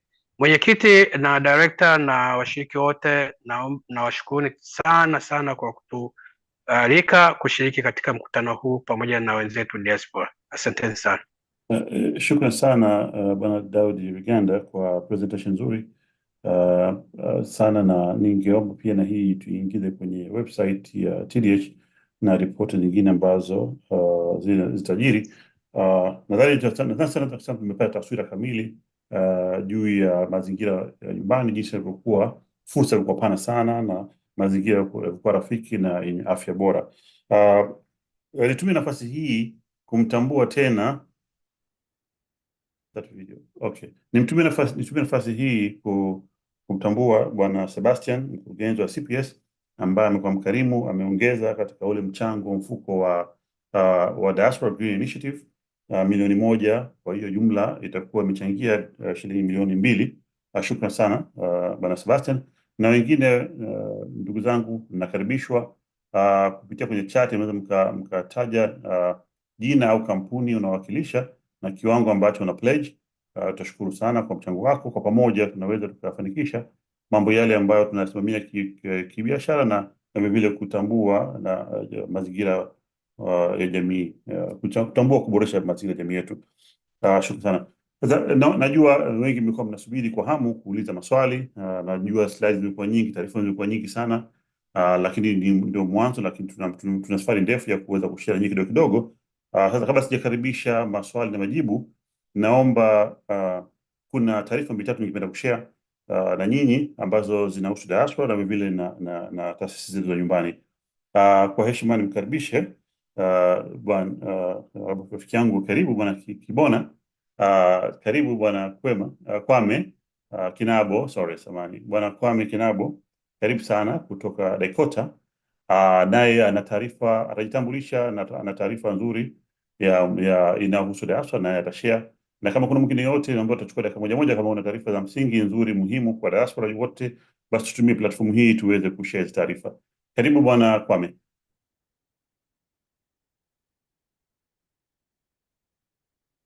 Mr. Kinabo. Unmute afunge. Okay, tuko tunamsubiri Mr. Kinabo. Ningependa kuwajulisha na kukaribisha. Okay, karibu. Asante. Asante sana na karibuni. Dakota, mi Kwame Kinabo, board director wa Dakota, ndo president na vile vile Tina hata kuweza kuwepo leo kwa sababu anasafiri kurudi Marekani, lakini nataka niwajulishe kwamba tuna mkutano wetu wa convention ambayo utafanyika September 27, I believe so. Natuma hizi link ili muweze kuona wote na mnakaribishwa. Lengo na dhumuni la hii convention mwaka huu ni kuhusu kutangaza utalii na vile vile kukuwa na fursa katika sehemu za utalii. Najua tumekaa sana muda mwingi hapa tunasikiliza mambo mazuri ya uwekezaji, vivyo naomba niongeze na hili moja. Natuma link sasa hivi na nashukuru sana na salama, asante. Shukrani sana bwana Kwame. Na Kwame ni mmoja wa wanaharakati wa jamii, amekuwa akijitolea kwa miaka mingi tu katika maendeleo na mahitaji ya kijamii katika level mbalimbali hata kwenye community yake. Kweli ni watu wenye tunu kubwa katika jamii. Shukrani sana Kinabo. Na vile vile sijui kama ipo mwakilishi wa TDC Global. Okay. Tuko tunamsubiri kama yupo. Ningependa kuwajulisha pia nao wana kongamano kubwa, na kama sikusema mwezi wa 4 ambalo litafanyika Sweden kwenye meli. Kwa hiyo kama nitakuwa sijakosea, kama nimekosea kumradhi, lakini ningependa, alisema angehudhuria leo, alipata mwaliko. Kwa hiyo ningependa mpate taarifa, hizi ni muhimu kwenu nyinyi watu nyumbani na vile vile katika diaspora, katika kushirikiana na hizi taasisi zetu ambazo wote wana lengo moja la maendeleo ya jamii zetu na maendeleo ya nyumbani. Basi bila kama kuna taarifa nyingine utakosha mkono, basi kwa haraka ningeomba nirudi kwenye maswali, na naamini wengi mmesikia mengi. Hope tujatosha sana, lakini leo ni Jumamosi, tuvumilie. Tutatumia sasa muda huu kuweza kuuliza maswali au kutoa ushauri kwa ufupi mno. Tafadhali na moja kwenye swali lako, jitambulishe, taja swali lako. Utaratibu, nyosha mkono, katibu atakutambua na kupa ruhusa kuuliza maswali. Karibuni. Mkurugenzi samani, Dunia hapa zipa. Namba Dunia, karibu. Nimerudi huko, kuna technical difficulties kidogo. Ndio. Sijajua nini kimejiri, kama mkurugenzi wangu alichip in na kumalizia au tulishaje kweli. Yes, bwana Emmanuel alikuwakilisha vizuri sana. Sawa, asante. Shukrani sana. Nimetumaini tutaona very soon. Yes. Naam, kama kuna mtu mwenye swali tafadhali nyosha mkono kwenye chat room kama lakini inaonekana mmeshiba vizuri na taarifa ambazo zimejitosheleza, zimetolewa na watu wenye ubobezi. Kwa hiyo naelewa kwa nini msio na maswali. Basi zaidi hapo, na niwashukuru sana nyote na niwasihi kwamba tunahitaji kushirikiana, tunahitaji kusimama, bado kazi yetu ni kubwa. Kwa haraka sana naomba niwapitishe kwa viongozi wetu wa TDH ambao ndio walikuwa behind ya kazi yote hii mlioiona mbele yenu. Kama sio wao, hakika diaspora isingeweza kupata fursa hizi ambazo mmezoshia kwenu. Basi tafadhali kwa haraka naomba nimwanze kumkaribisha katibu wa TDH. Unlock video yako na simu, sura yako ionekane na wajue nani alikuwa behind ya kazi hizi. Jitambulishe na title yako. Karibu. Alafu Asante viongozi wengine sana. wote kwa haraka. Karibuni. Asante sana. Sijui kama unaona. Tunakusikia. Okay. Hello. Tunakusikia, endelea kuongea. naitwa Timothy, ni katibu wa TDH. Nafurahi sana kuwa nanyi siku ya leo na natumaini tumejifunza vitu viwili vitatu katika mkutano huu. Asanteni sana. Shukran. Karibu mwenyekiti wa kamati ya community development. Mute video na audio, wasalimie na wajitambulishe na wakuone the person behind the secret. Jamani, mbona video inaweza ikawa Basi video isibe, acha sauti natosha. sawa, lakini Timothy alishatuonesha, katibu alishaonyesha sura zetu. Nashukuru nimeweza kuhudhuria mkutano huu. Nashukuru kwamba mmepokea vizuri initiative yetu ya Diaspora Green Initiative. Nimeshukuru kwa wote mlio pledge. Kwa haraka nimeona kama kuna milioni kama 6 hivi 7. So nashukuru sana kwa kutuunga mkono.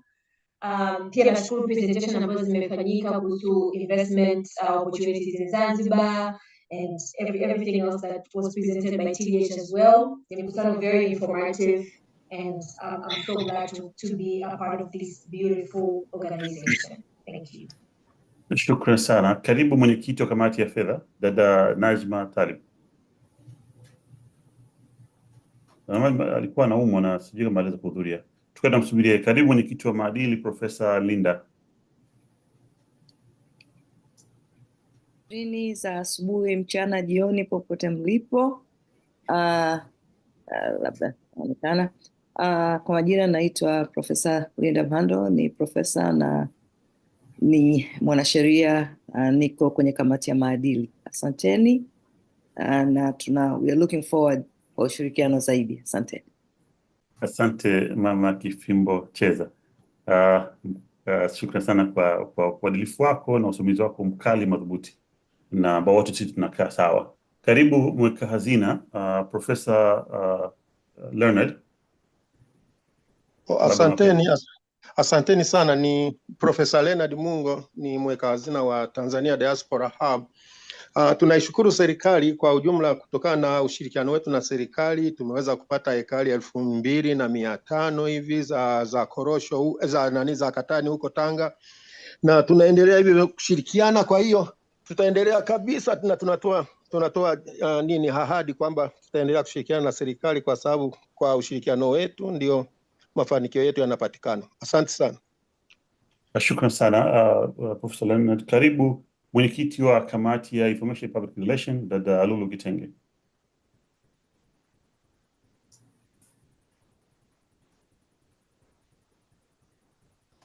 Karibu mwenyekiti wa IPR.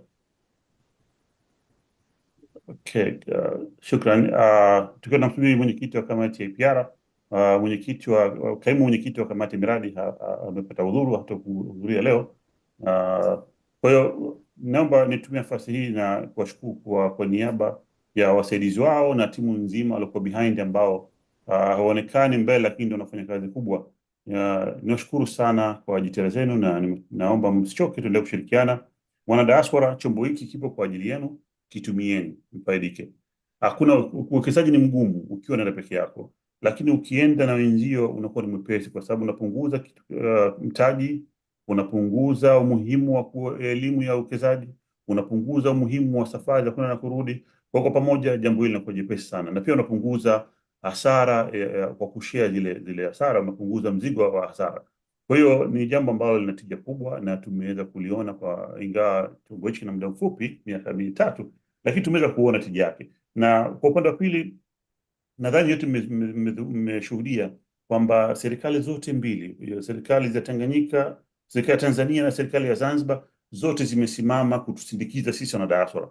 Tafsiri ya diplomasia ya uchumi imetoa upendeleo kwa sisi wana diaspora kuwa mstari mbele kufaidika vilivyo katika uwekezaji Tanzania, na istoshe kwamba TDH ni moja katika vyombo ambavyo vimeshirikishwa moja kwa moja katika kusaidia kuboresha hizi sheria, kuweka wepesi kwa diaspora, na tumeona kwa vitendo pale tunapopeleka mapendekezo, sheria hizi zinafanywa kazi na zinatumika.